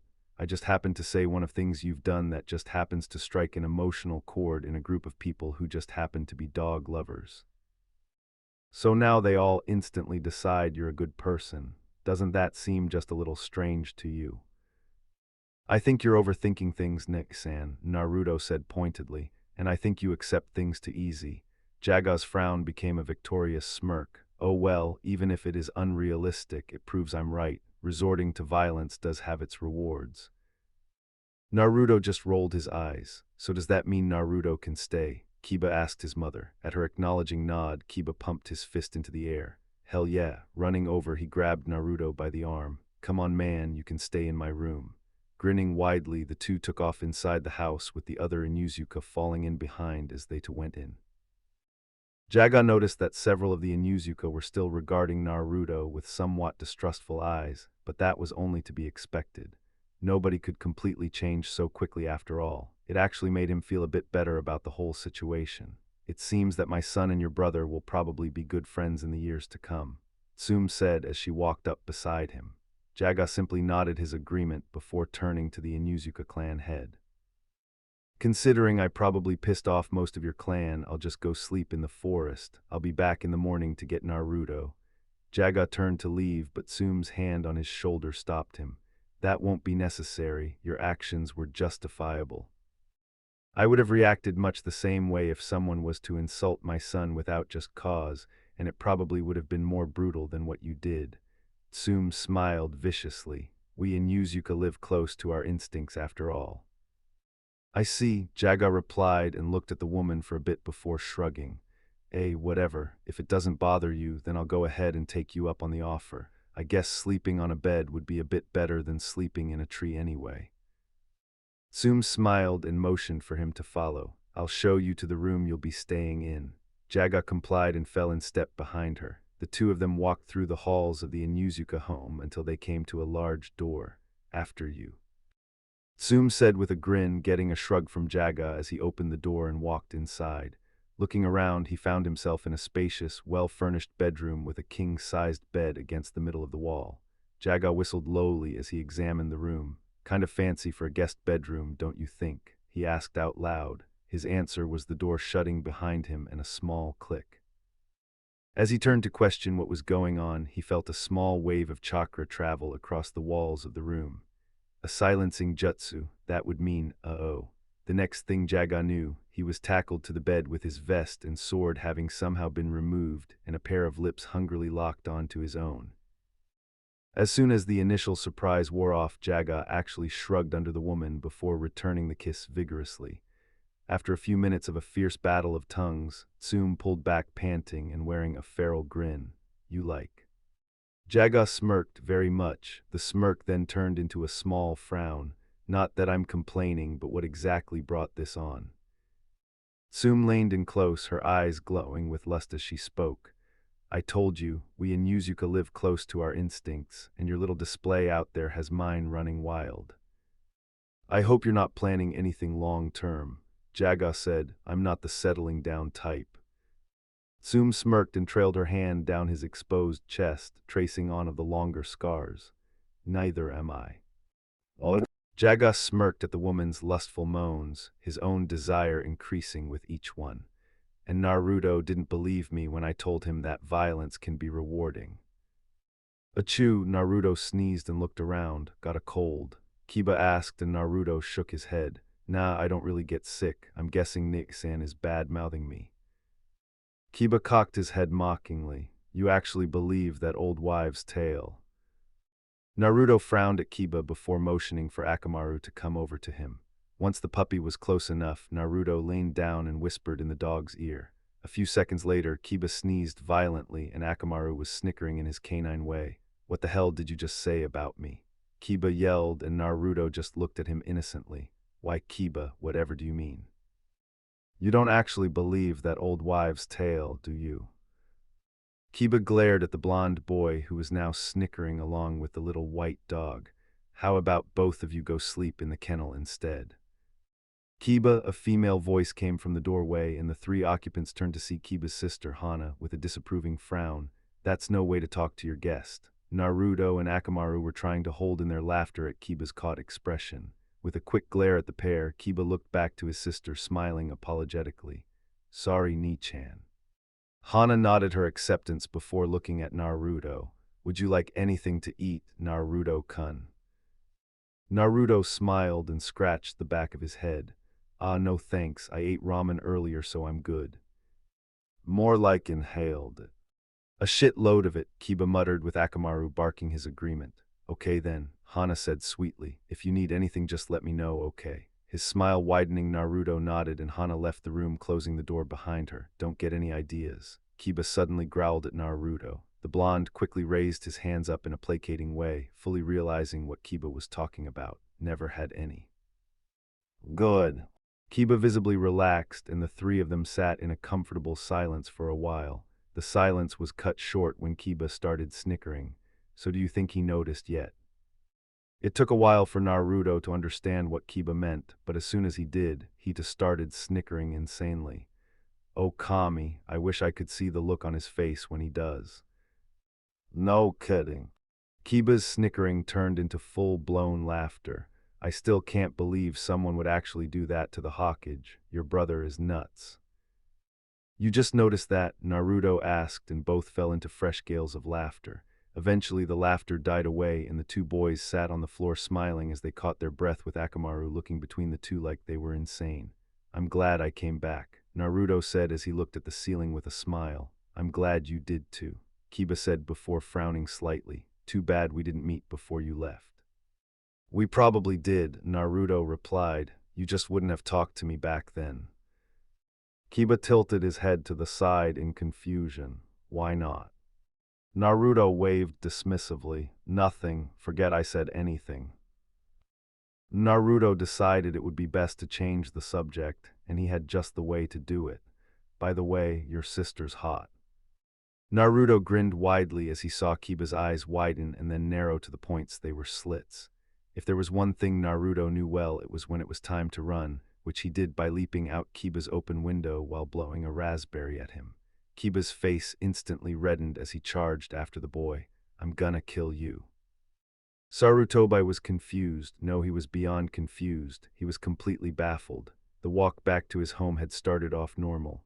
He would nod and smile to villagers as he passed, and they in turn would smile and wave, if not bow, to him as he passed. What made it so different tonight was that this time he was sure he could hear people snickering and giggling after he had walked by them. Several times he had looked back to see what was so funny, only to catch people snapping their heads away as if caught looking at something they shouldn't be. What was even stranger than that, though, was that he had had several females, both young and old, come up to him and ask if they could apply for the job. Sarutobi had no idea what the job could be, though. As far as he knew, he had no job openings for people to be applying for, not for civilians at least. Now that he was finally home, the old man sighed wearily as he removed his Hokage robes. He was looking forward to taking a long, relaxing shower and then going to bed. As he laid out the white robe on top of his bed, he heard a strange, crackling sound. Curiously, he lifted the robe up again and heard the same sound, only less pronounced this time. Frowning, the old man turned the robe around to see the back, and to his great surprise found a piece of paper taped to his back. Noticing there was writing on it, the Sandaime read through it, his pipe falling out of his mouth once he did. Attention. Seeking live and nurse to take care of this. Feeble, half-dead old man, advisory to all applicants, there is a high risk of him dying on the toilet. Sarutobi stared at the note for several minutes, his mouth opening and closing like a fish. After what seemed like an eternity, the old man finally cleared his head enough for one surprising thought to enter the normally kindly old man's mind. Revenge will be mine. That's all for now. If you enjoy, then please like, share, and do comments.